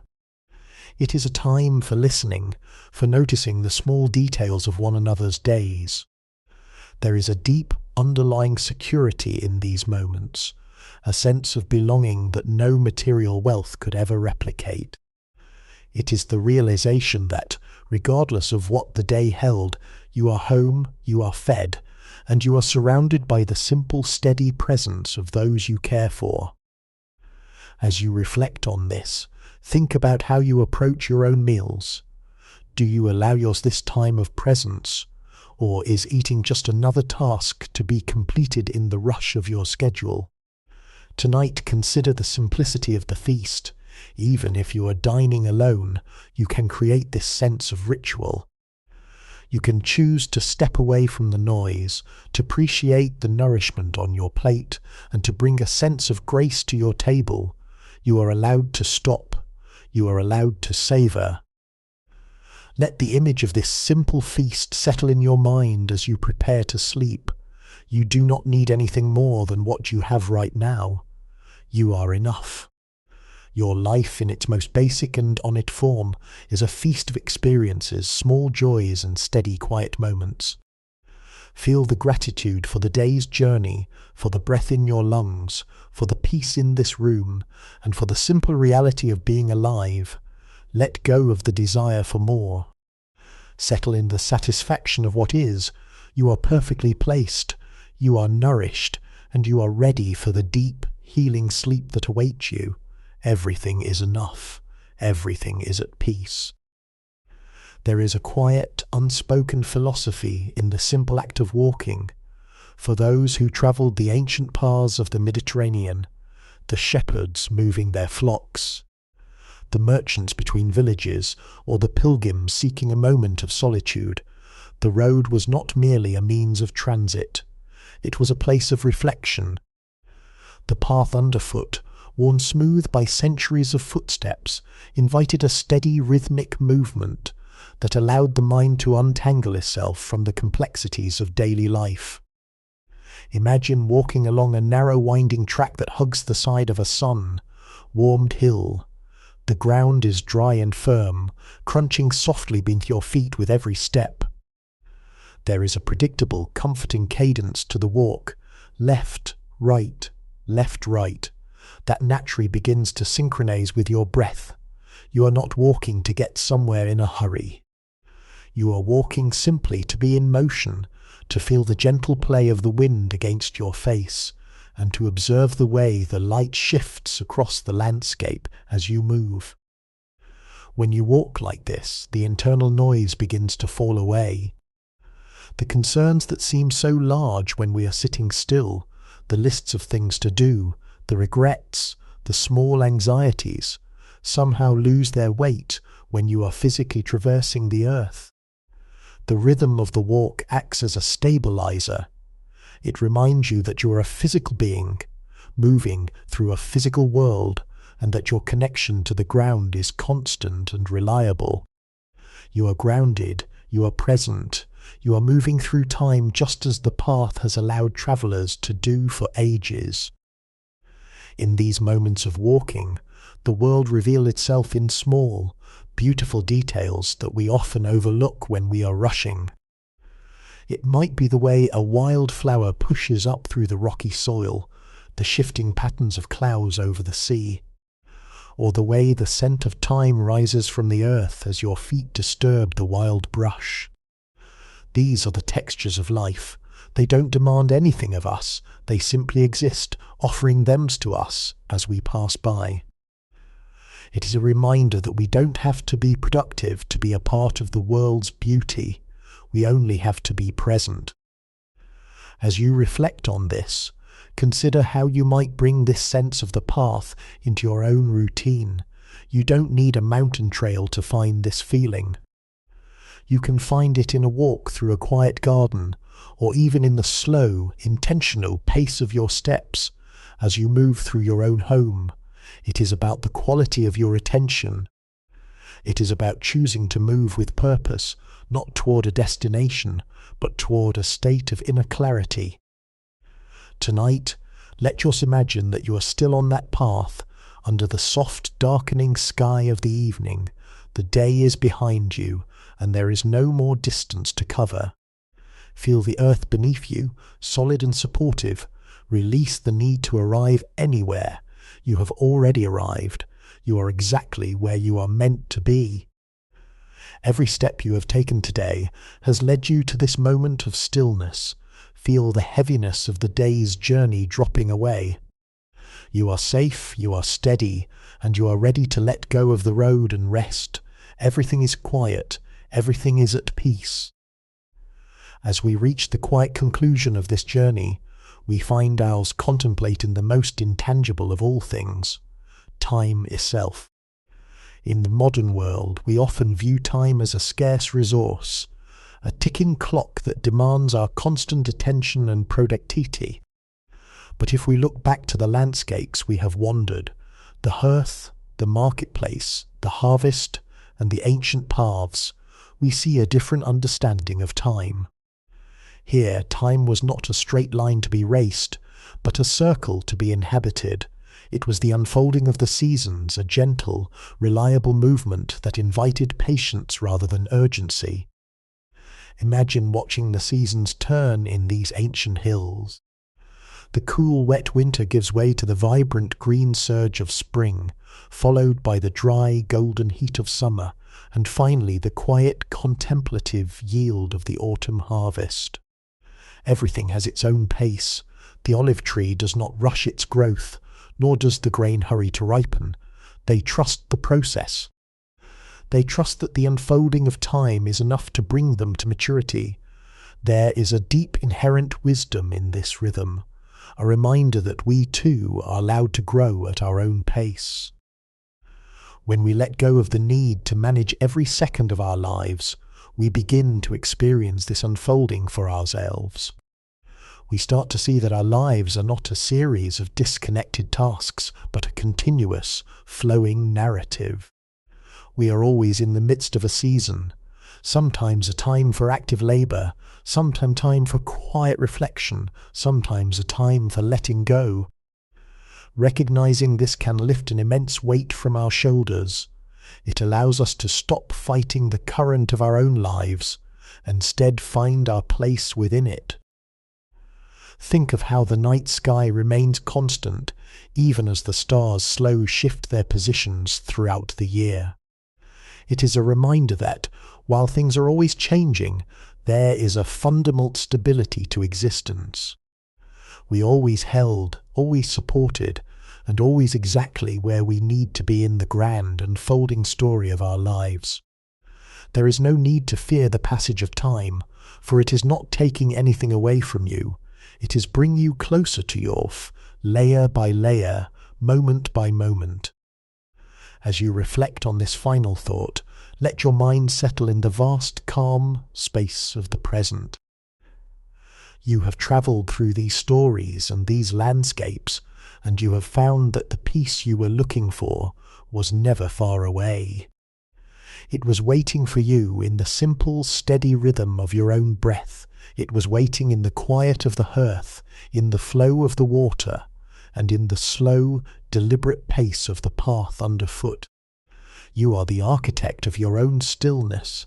You are the guardian of your own peace. Tonight, as you drift toward the deepest, most restorative sleep, let go of the very idea of time. There is no future to plan for, no past to analyze. There is only this singular velvet moment of rest. Allow yourself to dissolve into the quiet. Feel your body becoming light, unburdened by the requirements of the day or the expectations of tomorrow. You are part of the ancient, enduring, and beautiful unfolding of life. You are safe. You are at home within yours. Everything is still. Everything is enough. Sleep now in the gentle, timeless grace of the night. The air at the edge of the harbour is heavy with the sharp, clean scent of cedar and the briny breath of the Aegean. Here, under a wide timber frame that shields the workspace from the midday sun, the shipwright moves with a steady, calculated pace. His hands are thick, calloused, and stained dark by the resins used to seal the hulls. There is no urgency in his movements, only a deep intuitive knowledge of how wood behaves when it meets the sea. Listen closely and you can hear the rhythm of his day. It begins with the heavy rhythmic thud of a mallet against a wooden dowel, a sound that carries across the calm harbour water. Then comes the rasp of a saw, the fine scratching sound of a plane smoothing the edge of a plank, and the occasional hiss of hot pitch being applied to the seams. It is a language of sound that has remained unchanged for centuries. To the shipwright, these are not just noises, they are the indicators of a ship coming to life. He is currently working on a merchant vessel, destined to carry grain across the waters to the capital. He knows that his work must be flawless, not because he fears the wrath of a superior, but because he respects the sea. A ship is a living thing. It must flex with the waves and hold true against the gale. He runs his hand over the curve of the hull, feeling for the slightest unevenness. His fingers are his eyes, sensing the grain of the wood, the tension in the timber, and the balance of the craft. Sometimes a young apprentice sits nearby, watching. The shipwright rarely speaks, but when he does, his words are brief and practical. "Feel the grain," he might say. "Don't fight the nature of the wood." There is a deep, quiet pride in his labour. He knows that once the ship is launched, it will be his name, or at least the quality of his craft, that ensures the safety of the crew. He is not a person of politics or grand status, but he is essential. Without his hands, the web of trade that sustains the empire would not hold. As you stand here, watch him work. Let your own mind take on this same, focused rhythm. You don't need to worry about the grand scale of things. Focus on the plank in front of you, the small, immediate task that requires your steady attention. Feel the weight of your own hands, the reliability of your own rhythm. Like the shipwright, you are crafting something that serves a purpose, and that is enough. The sun is beginning to dip, casting long, orange light across the wooden skeleton of the ship. The work for today is drawing to a close.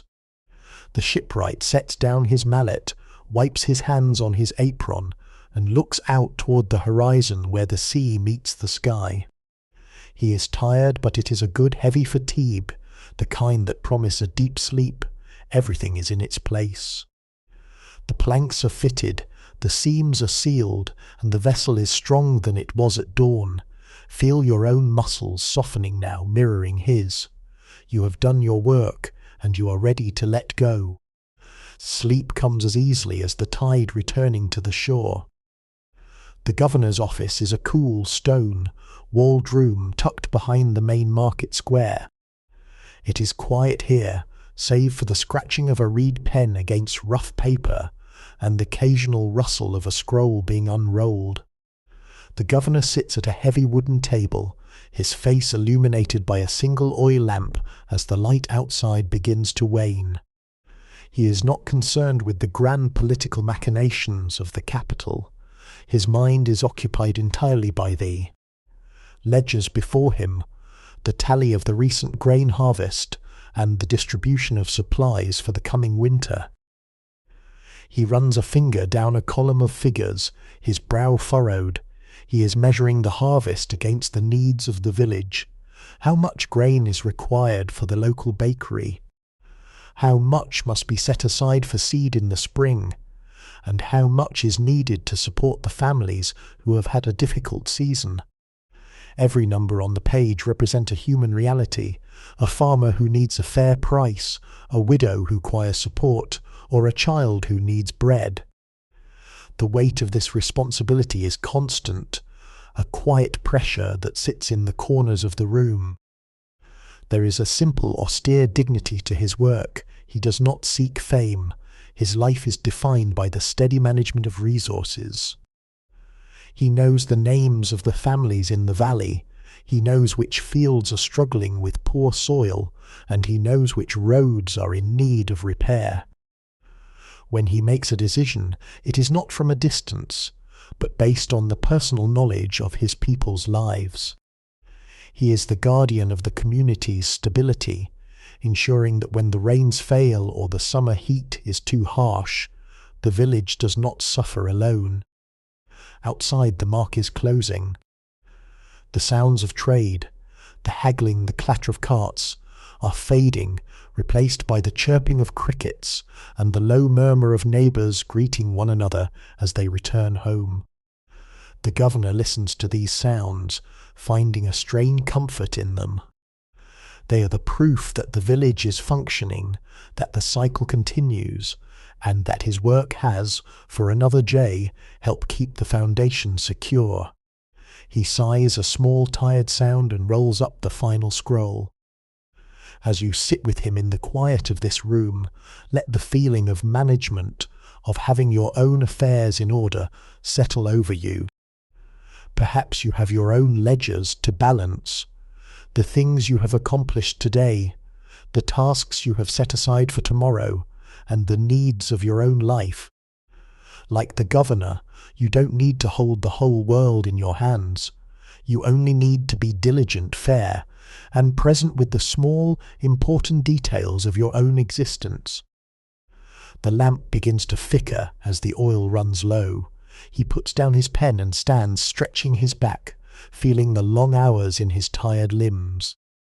He looks out the small, arched window, seeing the stars begin to emerge in the darkening sky. The day is fully spent, and he is satisfied with the quiet work he has performed. Let your own mind close its ledgers now. Stop reviewing the day's tasks. There is nothing more to be calculated or decided until morning. Feel the sense of completion, the profound relief of setting down your responsibilities and moving towards the stillness of rest. You are secure. You are at peace. Everything is balanced, and the night is yours. The sky outside the bakery is a deep bruised indigo, the hour when the stars are at their brightest and the world is at its quietest. Inside the shop, however, the air is alive with a different kind of energy. The baker, a man whose forearms are dusted white with flour, moves with the muscle memory of a lifetime. He has been here since the hours before dawn, his world defined by the wooden kneading trough and the heavy iron peel he used to tend the oven.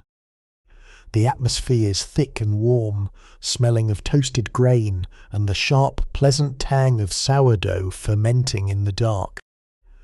Listen to the rhythm of the room, the soft wet thwack of the dough hitting the table, the rhythmic stretching and folding, and the low, constant roar of the fire deep within the stone oven. It is a steady, reassuring sound. To the baker, these are not just sounds, they are the pulses of life. He knows exactly how long to let the dough rest, how the humidity of the night affects the rise, and when the hearth is at the perfect temperature to bake the bread to a deep, golden crust. There is no rush, even though he knows the villagers will be knocking at the door as soon as the sun touches the hills. He takes his time with each loaf, shaping them by hand, feeling the elasticity of the dough. It is a quiet meditation, a tactile conversation between the baker and his craft. He thinks of the families who will share this bread, the mothers who will pack a piece in their children's satchels, the farmers who will break a loaf in the fields, and the old men who will dip a piece in their morning oil. This is his service to the village, the simple, necessary act of nourishment. As the first grey light of dawn begins to filter through the tiny windows, the shop is filled with the aroma of baking bread. It is a scent that travels through the narrow stone paved streets, a subtle signal to the village that the new day has begun. The baker pauses for a moment, wipe his chest rising and falling with a slow, steady breath. He looks at the rows of loaves lining the wooden shelves, warm, solid and perfect. He is ready. The village is waking up, and he has played his part in helping it greet the morning. As you stand in this warm, fragrant space, let the smell of the bread and the heat of the oven settle into your own body. Feel the tension of your day begin to bake away, replaced by a sense of being risen, of being ready and of being cared for. You don't need to do anything right now, but breathe in the warmth. Everything you need is already here. The work of the day is ahead, but the peace of the morning is yours to keep for a while longer. The baker begins to open the heavy wooden shutters, letting in the cool, crisp morning air. You feel a sense of completion in his movements. The loaves are ready, the fire is banked, and the transition from night to day is complete. Let your own mind mimic this slow opening. Release the heaviness of the night. Feel yours becoming lighter, softer, and more present. You are part of this morning cycle, safe and nourished. Sleep is fading now, replaced by a calm, steady wakefulness. You are prepared for the day, and all is well. The morning sun is still low, casting long, dramatic shadows across the mountain pass. The horse, a sturdy, sure-footed creature with a coat, the cull of dried wheat, moves with a rhythmic, rolling gait that has been the pace of this empire for centuries. In the leather satchel strapped to the rider's side rests a collection of scrolls sealed with wax, containing news that will determine the next steps for the villages in the valley below. The rider is a man of few words, a courier whose life is lived in the transitions between places. The world out here is vastly different from the quiet of the village or the warmth of the workshop. It is vast, exposed, and intensely alive. As they climb the switchbacks of the mountain road, the air grows thin and colder, carrying the sharp scent of wild thyme and crushed stone. There is no one to talk tend, only the sound of the horse's hooves strike the stone, a steady clop, clop, clop, that echoes off the canyon walls. It is a hypnotic sound, one that forces the mind to stop racing and start simply observing. For the courier, this is not a lonely journey, it's a time of profound clarity. When you are alone on a trail, the complexities of the city, the politics, the rumours, the minor grievances simply fade away, outrun by the wind. He watched the way the eagles circle above the crags, and how the light catches the distant shimmer of the sea. He carries message that might change the lives of others, yet he remains untethered by them. He is the bridge, the connection between disparate parts of the world, and there is a quiet nobility in that role. He stops briefly at a roadside spring to let the horse drink. The water is ice, cold, pooling in a stone trough worn smooth by generations of travellers. He drinks from his cupped hands, feeling the sharp shock of the cold, and for a moment he is entirely anchored in his own body. He isn't thinking about the next stop or the last one. He is just a man, a horse, and the ancient path. In this brief pause, the whole world feels incredibly simple. As you join him on this journey, let your own mind feel the freedom of the open road. Perhaps you feel like you are always carrying messages. The tasks you have to finish, the emails you must send, the responsibilities you must fulfill. Imagine yourself on this horse, riding in the wide open landscape. Let the wind of the mountains strip away the unnecessary weight you are carrying. You don't have to carry it all at once. You can stop, you can breathe, and you can trust that the path will continue to support you. The sun is climbing higher now, warming the rider's shoulders. He swings back in the saddle, the leather creaking softly, and they continue their climb. Feel the sense of forward motion in your own spirit. You are moving through your life with purpose, but you are not in a rush. You are guided by the same steady rhythm as the horse's stride. Everything is unfolding exactly as it should. As you settle in this rhythm, let your body feel the gentle sway of the ride. Your mind is quiet, your senses are sharp, and your spirit is light. Everything is still, everything is at peace. The road is clear, and you are ready for the deep, restorative silence of the night. Inside the small stone-walled cottage, the air is still and smells faintly of raw wool and dried lavender. It is late, and the village has long since gone to sleep, but in the corner of the room a single oil lamp casts a warm, flickering glow over a large wooden loom. The weaver sits on a low bench, her hands moving with a grace that has been refined by decades of practice. She is finishing the finer length of a wool tunic, a garment that will keep someone warm through the coming winter.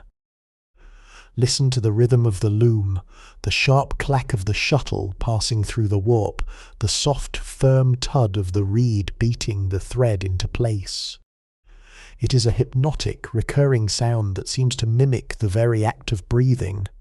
For the weaver, there is no need for conversation or outside distraction. Her mind is completely absorbed by the pattern. She knows the tension of every thread, the way the wool feels between her thumb and forefinger, and the precise moment when the shuttle must fly back across the frame. There is a deep meditative quality to this labour. Every crossing of the thread is a small commitment to the future, a belief that the winter will arrive, and that the person wearing this cloth will be protected. She is not thinking about the prestige of her craft or the politics of the marketplace.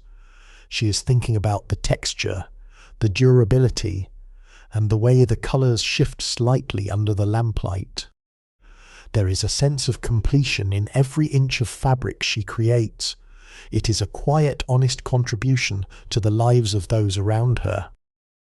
As the night deepens, the world outside disappears entirely. There is only the room, the lamp, and the loom. When she pauses to adjust a thread, the silence of the cottage is absolute, a thick velvet comfort that wraps around her shoulders. She feels no urgency to finish, yet she moves with a steady efficiency. She is content in this space, knowing that she is exactly where she needs to be, doing the work that her hands were meant to do. As you observe her, let your own mind adopt the rhythm of the loom.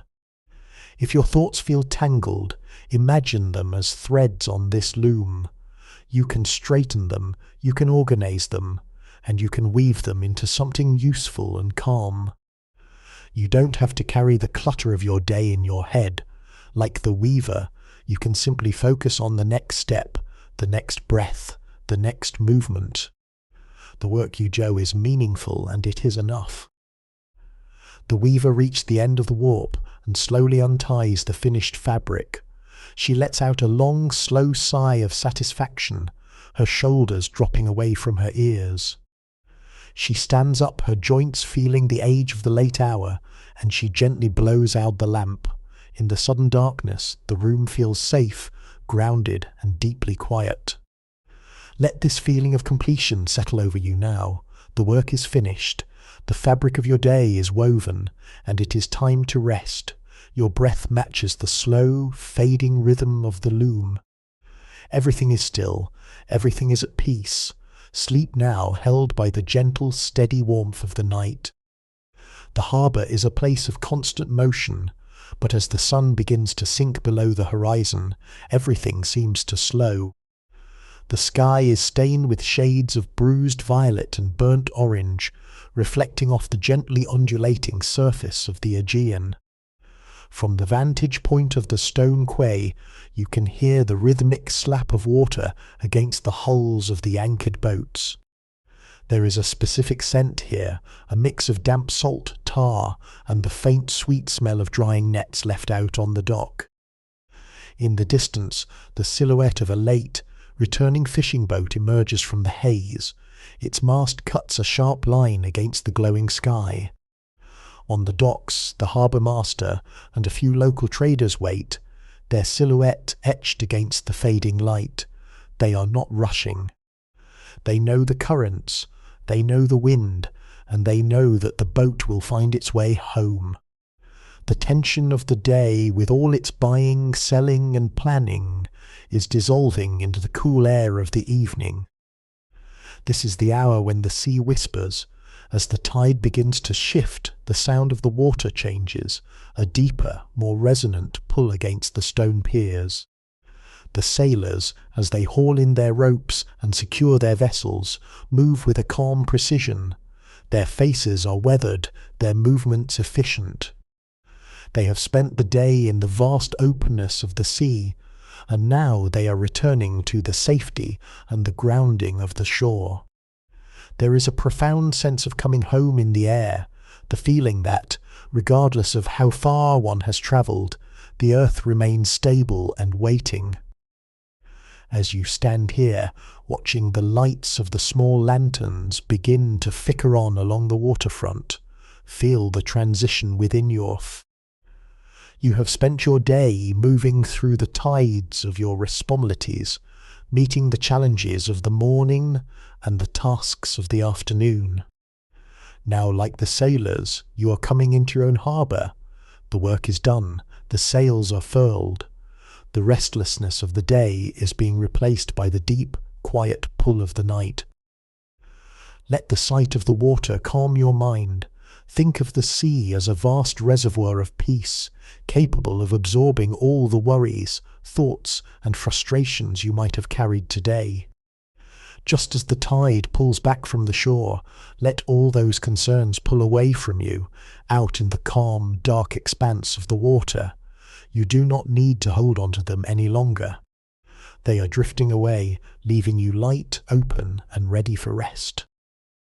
The last sliver of the sun appears, and the stars begin to emerge, mirroring the lights on the masts in the harbour. The world is darkening, becoming a soft, protective embrace. The harbour master secures the final gate, and the last of the sailors head toward the village, their footsteps echoing on the stone.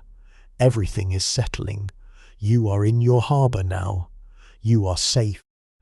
You are still the weight of your body anchoring you to the earth, steady and sure, just like the stone piers under the stars.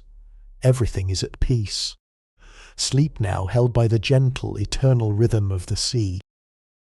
The interior of the unfinished chapel is cool and dim, smelling of damp limestone and the earthy, mineral scent of pigments. Sunlight filters through the high, narrow windows, creating beams that dance with dust motes. In the centre of the room, a young apprentice kneels on a wooden platform, a clay bowl in his lap. He is tasked with grinding the lapis lazuli and the ochre earth into a fine, consistent paste, a process that requires more than just physical strength. It requires a stillness of mind that is difficult for a boy of his age. His teacher, a man with hands permanently stained by pigments, stands nearby observing in silence.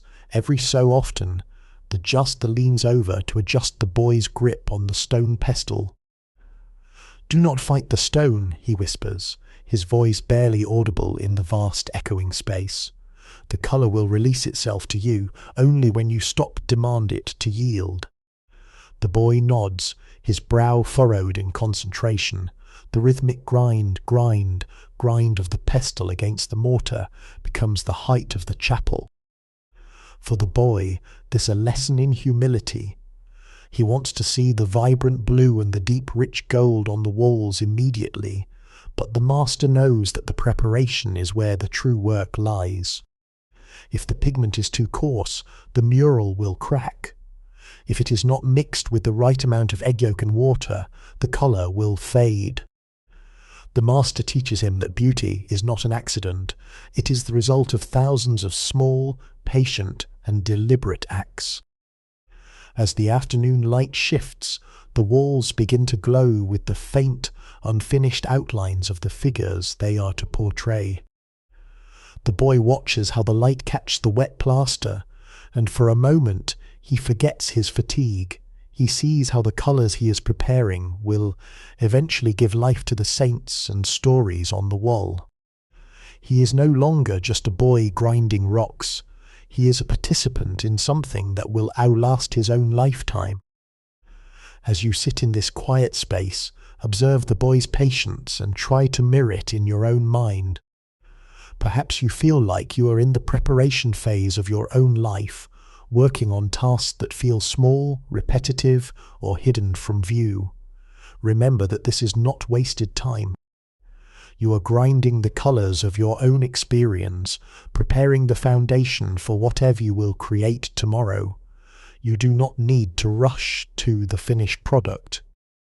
The act of preparation is, in itself, a form of creation. The master eventually takes the bowl from the boy's hands and gives a gentle nod of approval. The work for today is done. They stand together, looking up at the high, vaulted ceiling, where the first light of evening is beginning to settle. The chapel is quiet, filled with the promise of what is to come. Let this same sense of readiness settle over you. Your work for the day is complete, and you have played your part well. The colours of your day are mixed and set. Let your mind become as still as the stone walls of the chapel. Everything is settled, everything is patient, everything is at peace. Sleep now, held in the quiet coloured stillness of the evening.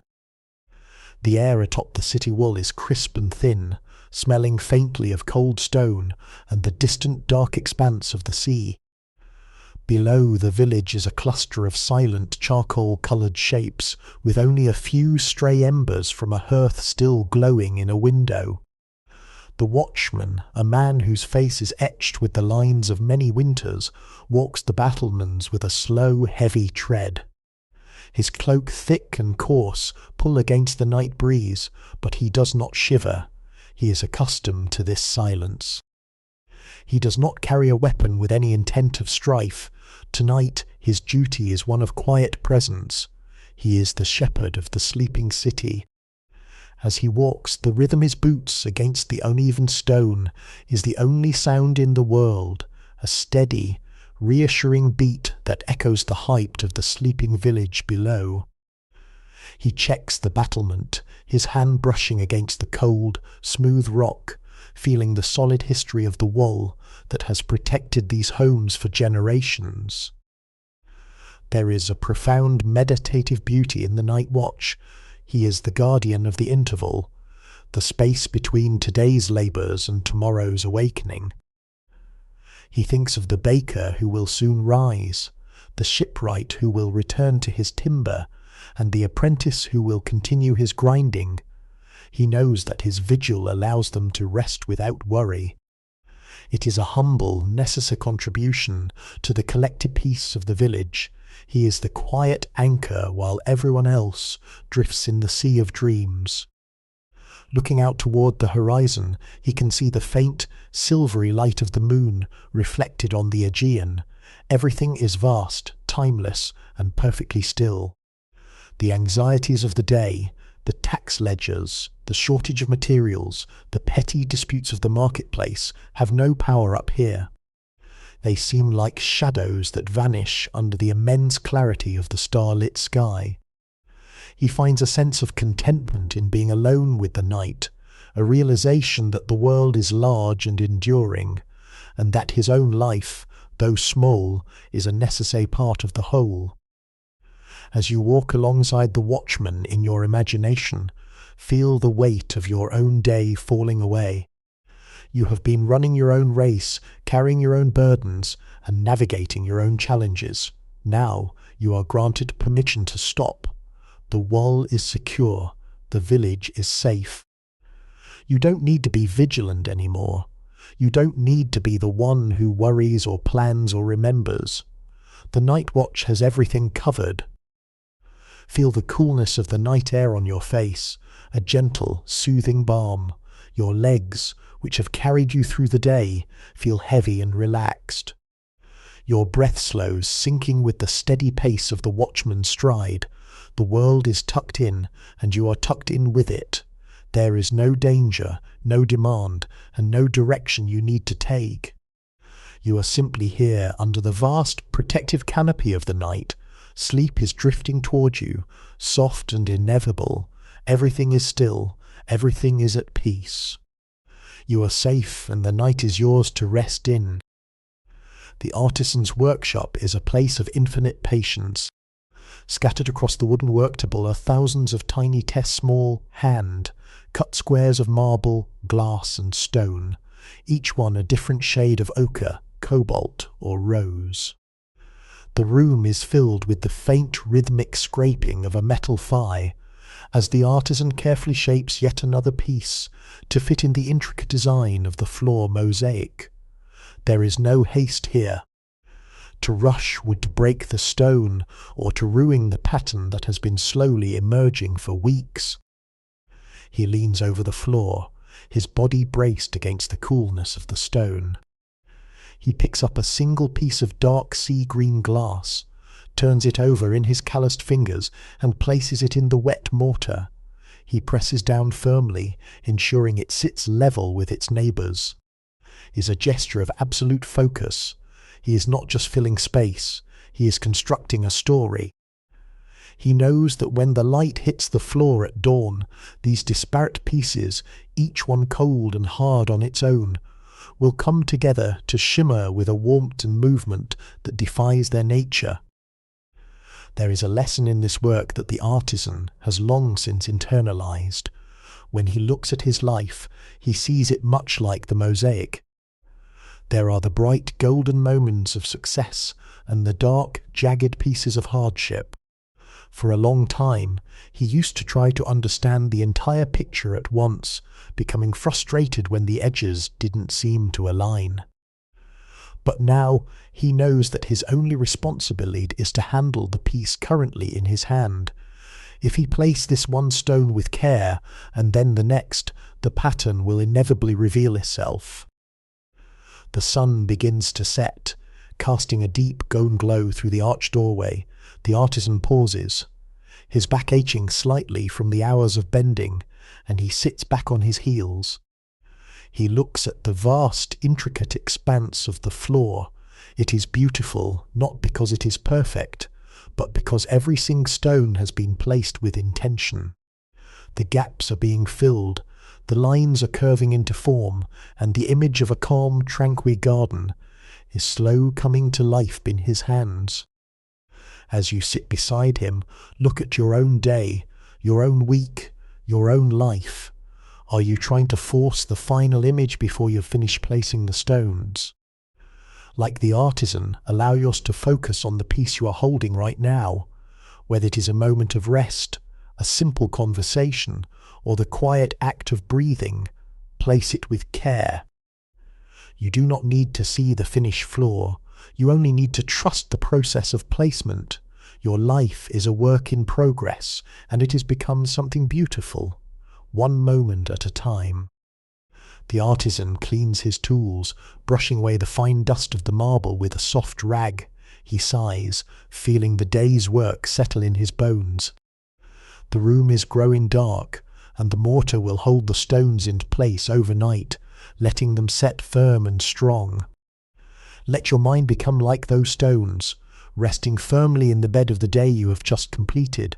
Let go of the need to keep moving, to keep shaping, to keep building. The mortar is setting. You are held.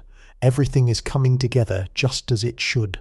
Sleep now, knowing that the pattern of your life is safe, and you are ready for the stillness of the night. The evening air is thick with the laughter of neighbours, and the intoxicating scent of roasted lamb, wild herbs, and fresh bread. In the heart of the village square, long tables have been pushed together, draped in rough hand, woven linens. Torchlight flickers against the white, washed walls of the surround houses, casting a warm, dancing glow over the faces of the people who have gathered to celebrate. Tonight there is no work to be done, no ledgers to balance, and no walls to guard. Tonight the village breathes as one. Listen to the music, the high haunting melody of a reed flute weaving through the deeper rhythmic pulse of a hand, drum. It is a song that speaks of the land, the sea, and the enduring connections between families. The villagers, young and old, move in a slow, circular dance, a tradition that has been passed down through generations. There is no performance here. It is an act of togetherness. They hold hands, the line flowing like the tide, each person finding their place in the movement, supported by the strength of their neighbour. In the centre of the feast, the bride and groom sit amongst their elders, their faces glowing with a quiet, shared contentment. They are the reason for this gathering, but the feast belongs to everyone. Here, the shipwright sits beside the baker, the governor shares a cup of wine with the mason, and the apprentice laughs along his master. Differences in role or status dissolve in the warmth of the firelight. They are simply a community, a tapestry of lives woven together by shared history and the simple, profound joy of being present with one another. As you sit at the edge of the festivities, feel the resonance of the drum vibrate through the ground beneath you. It is a steady, reassuring pulse mirroring the beating of your own heart. There is no pressure to lead, no need to perform. You are simply a guest at this table of life. You have worked hard to reach this moment, the accumulation of your own daily efforts, and now you are invited to rest in the communal warmth. You don't have to be anything other than exactly who you are. Notice the way the light catches the wine in the glasses, the way the shadows play against the stone, and the way the voices rise and fall in a comfortable, familiar cadence. Everything here is honest and grounded. The world feels complete. There is a deep, abiding sense of belonging that settles into your chest, a feeling that you are a vital part of. Something much larger than yourself, a cycle of life, celebration, and rest that continues long after the music fades. As the night deepens, the dancing slows, and the laughter turns into a soft murmuring hum. The torches begin to burn low, their flames dancing in the dying embers. The village is coming to the end of its day, and the peace of the night is wrapping itself around the square. Feel your own body sinking in this profound sense of comfort. The feast is over, the work is done, and the community is at rest. Let your eyes grow heavy, held by the gentle fading echoes of the celebration. Everything is enough. Everything is connected. Everything is still. Sleep now in the warm, secure embrace of the village night. The morning mist clings softly to the hillsides, silvering the grey-green leaves of the olive groves. You walk up the same path that we travelled in the earliest days of our journey, but the air has changed. It is crisp, smelling of crushed earth and the faint, bitter perfume of ripening fruit. The village below is quiet, still savouring the echoes of the wedding feast, but up here the work has begun. It is the time of the harvest, the moment when the land offers back the care it has received throughout the long sun-drenched months. Listen to the sounds. They are different from the sharp metallic ring of the shipyard or the bustling chatter of the market. Here, the rhythm is soft and repetitive. It is the sound of wooden ladders being carefully leaned against ancient gnarled trunks, the rustle of leaves as hands reach. Deep in the branches, and the gentle patter of fruit falling on the woven nets spread out on the ground below.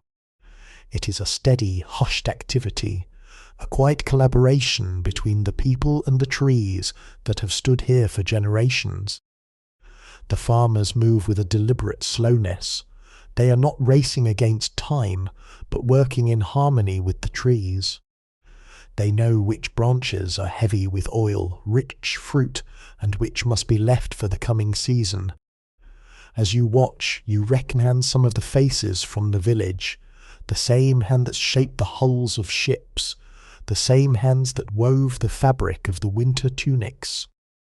They are all here, gathered under the canopy of silver leaves, sharing a task that feels as old as the earth itself. There is a deep grounding satisfaction in this work. You pick up a handful of olives cool, smooth, and dusted with the pale bloom of the season. They are the tangible result of many months, of waiting, of rain and sun, of patience and labour. This is the final harvest of your own journey too. All the tasks you have completed, all the moments of focus and stillness you have cultivated, have led you to this place of abundance. You have done your part, and now the season is naturally coming to its close. As you stand among the trees, feel the steadiness of the ground beneath your feet. The harvest is not a task to be rushed, it is a cycle to be completed. You don't have to carry the weight of the work anymore. You are simply here to witness the quiet reward of your own patience. Let your mind become as still as the hills. Let the rustle of the leaves and the soft light of the autumn morning wash away the remnants of your daily restlessness. The sun climbs slowly, warming your shoulders. The nets are filling with the dark, polished fruit, and the rhythm of the harvest continues, peaceful and unhurried. You feel a sense of profound being. You are exactly where you belong, in a landscape that knows you and sustains you. Take a deep, slow breath, tasting the crisp air. The season is turning, the work is settling, and everything is in perfect balance. You are safe, you are fulfilled, and you are ready to let the quiet of the evening draw you into deeper peace.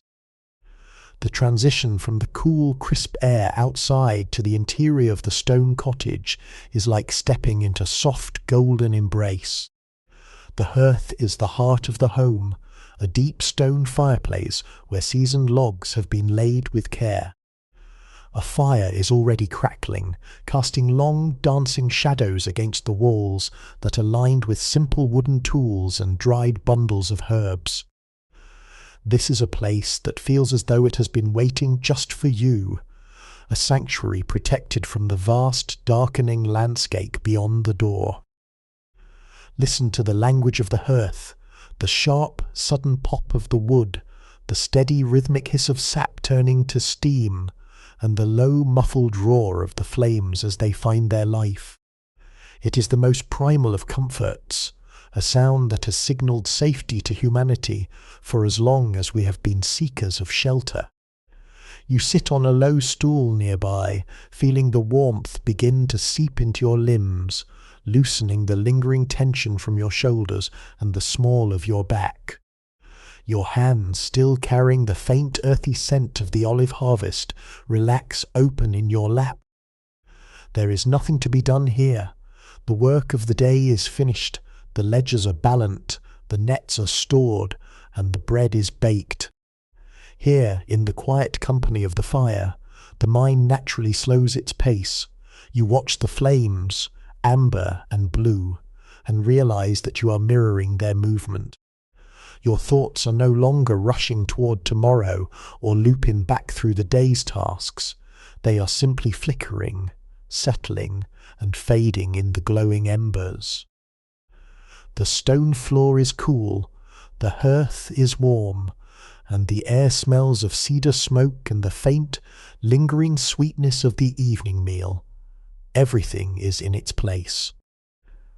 The feeling of preparedness that you have carried throughout this long journey finally gives way to a profound sense of readiness for rest. You have travelled through the shipyard, the harbour, the chapel, and the grooves, and now you have reached the place where all paths converge, the quiet stillness of your own hearth. Let the warmth of the fire become the warmth of your own body. Feel it spreading from your core to your fingertips, melting away the last traces of alertness. You are not a traveller anymore. You are a person at home. You are held by the thick stone walls of the cottage, protected by the steady rhythm of the fire, and comforted by the simple fact of being present. Your breath is deep, slow and easy, falling into time with the quiet hum of the room. The fire begins to settle into soft, constant glow, the bright flames replaced by a gentle, pulsing heat. The wood has done its work, and now it rests, radiant and slow. Let your own mind settle in the same way. Stop holding and stop waiting. There is no more to be done tonight. You are warm, you are secure, and you are deeply, profoundly at peace. Sleep is like the settling of the embers, a natural, beautiful, and inevitable transition in the stillness of the dark. The world outside has softened, blurred by the steady, rhythmic descent of rain. It begins as a faint tapping, a whisper against the weathered tiles of the roof before deepening into a consistent, hypnotic murmur. From where you sit, the cottage feels more like a sanctuary than ever. The fire in the hearth has dwindled to a soft pulsing orange glow, and the room is filled with the scent of damp stone and the fresh, cool perfume of the earth drinking in the rain. There is no wind, only the sound, a persistent, beautiful refrain that tells you the world is being washed clean. Listen closely to the rain. Each drop is a small, intentional beat. It falls on the stone window ledge, it drips from the eaves, and it blankets the village in a protective liquid curtain. For a moment, let your mind drift away from the walls of the cottage. Imagine the rain falling on the olive groves we visited earlier, soaking into the roots, quieting the dust. Imagine it falling on the harbour, smoothing the surface of the sea. The entire landscape is resting, tucked under this gentle, grey blanket of water. There is a profound sense of isolation here, but it is not lonely. It is complete. The rain creates a boundary between you and everything that happened today. It is a natural barrier to the outside world, a signal that all responsibilities are now suspended.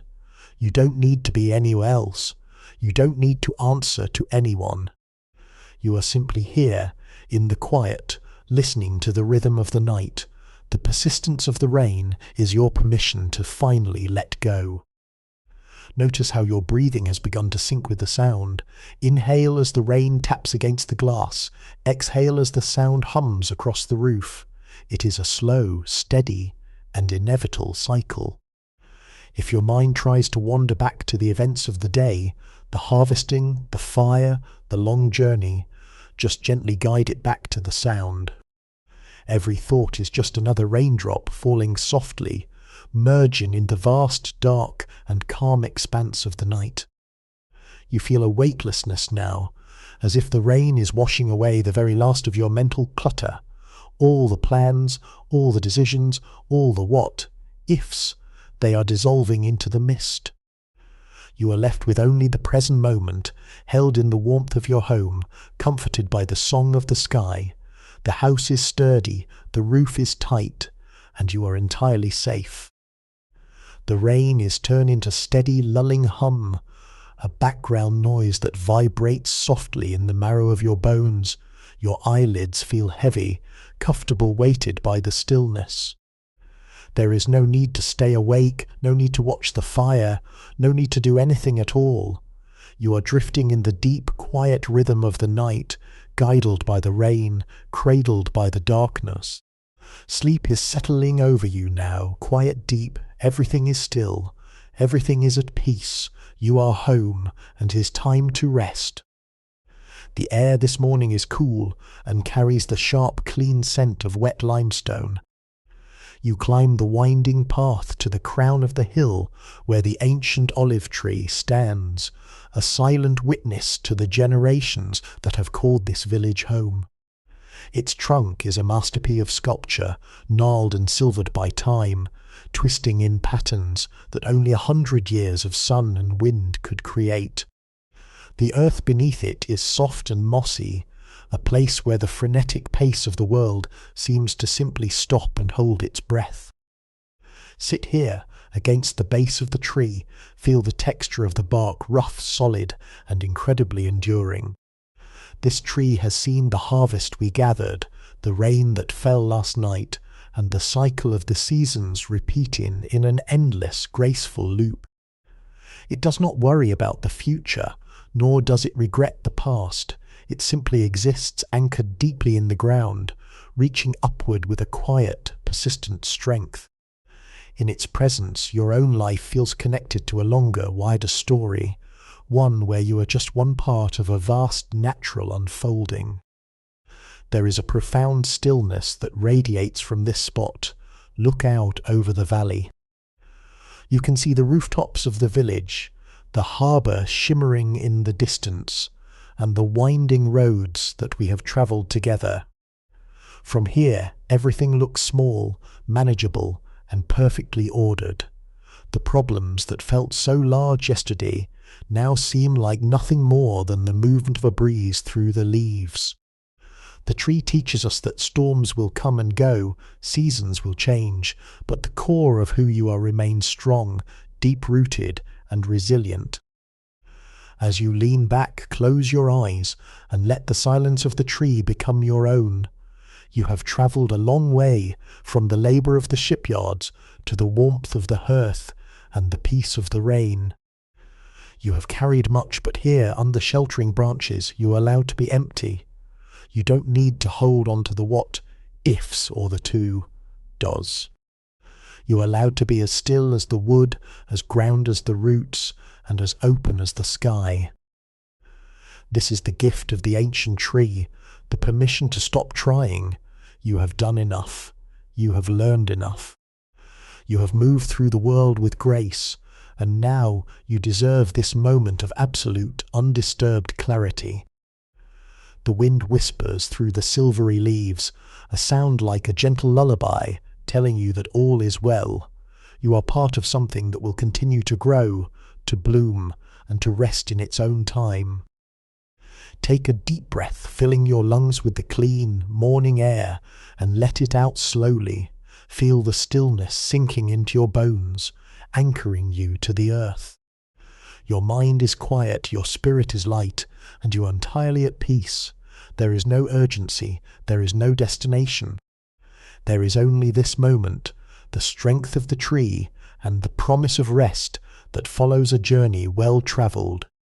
You are safe, you are whole, and you are ready for the final, deepest peace of the night. The village is finally still. The torches in the square have flickered out, and the only light remaining is the soft silver luminescence of a waning moon reflecting off the quiet waters of the harbour. Below the hills, the cottages are dark, save for the occasional fading glow of a hearth dying down into embers. Everything is accounted for. The ships are moored, the nets are mended, the harvest is gathered, and the stone walls have stood firm through another day. There is nothing left for you to oversee, nothing left to carry, and nowhere else you need to be. You are lying in your own space, your body feeling heavy and deeply, wonderfully relaxed. Remember the rhythm of the loom we listen to. It has slowed until it is merely the steady rhythmic beat of your own heart. Remember the sound of the rain. It has drifted away, leaving the air clean and expectant. You are wrapped in the quiet, a velvet darkness that holds you safely, like the earth holds the roots of the ancient olive tree. As you lie here, feel the sensation of sinking. You are not holding on to anything. You are not trying to shape the world or solve a riddle. You are simply letting go, surrendering your weight to the surface beneath you. Your feet, which have carried you over the stone paths of our journey, are still. Your hands, which have touched the wood, the wool, and the stone of our story, are resting. Your mind, which has wandered through every corner of this village, is now folding itself inward, turning off the lights of the day, one by one. This is the culmination of everything we have shared. It is the peace of a journey well travelled, a day well lived, and a spirit well rested. There is no tomorrow for you to worry about yet. There is only this soft encompassing now. The world will continue to turn, the tides will pull, the trees will grow, and the stars will keep their vigil, but you are exempt from the labour of it all. You have earned this silence. You have earned this surrender. Let your breathing become invisible, a soft natural tide that flows in and out without effort. With every exhale, imagine you are releasing a lit more of the J, the noise, the motion, the responsibility. You are drifting into a place where dreams begin to form, a place where the village exists only as a comforting distant memory, a feeling of safety that follows you into sleep. The last of your awareness is fading, like the glow of the final ember in the hearth. There is no darkness, only a warm, deep, and infinite quiet. You are safe, you are grounded, you are complete. The circles, the story is told, and the rest is yours to keep. Drift now, sink deeper, let the stillness hold you entirely. Sleep.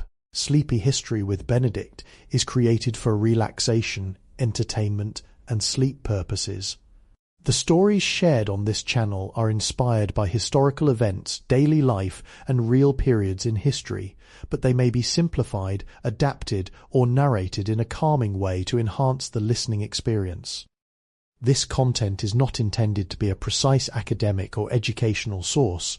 While we aim to stay generally accurate, some details may be altered for storytelling flow and relaxation.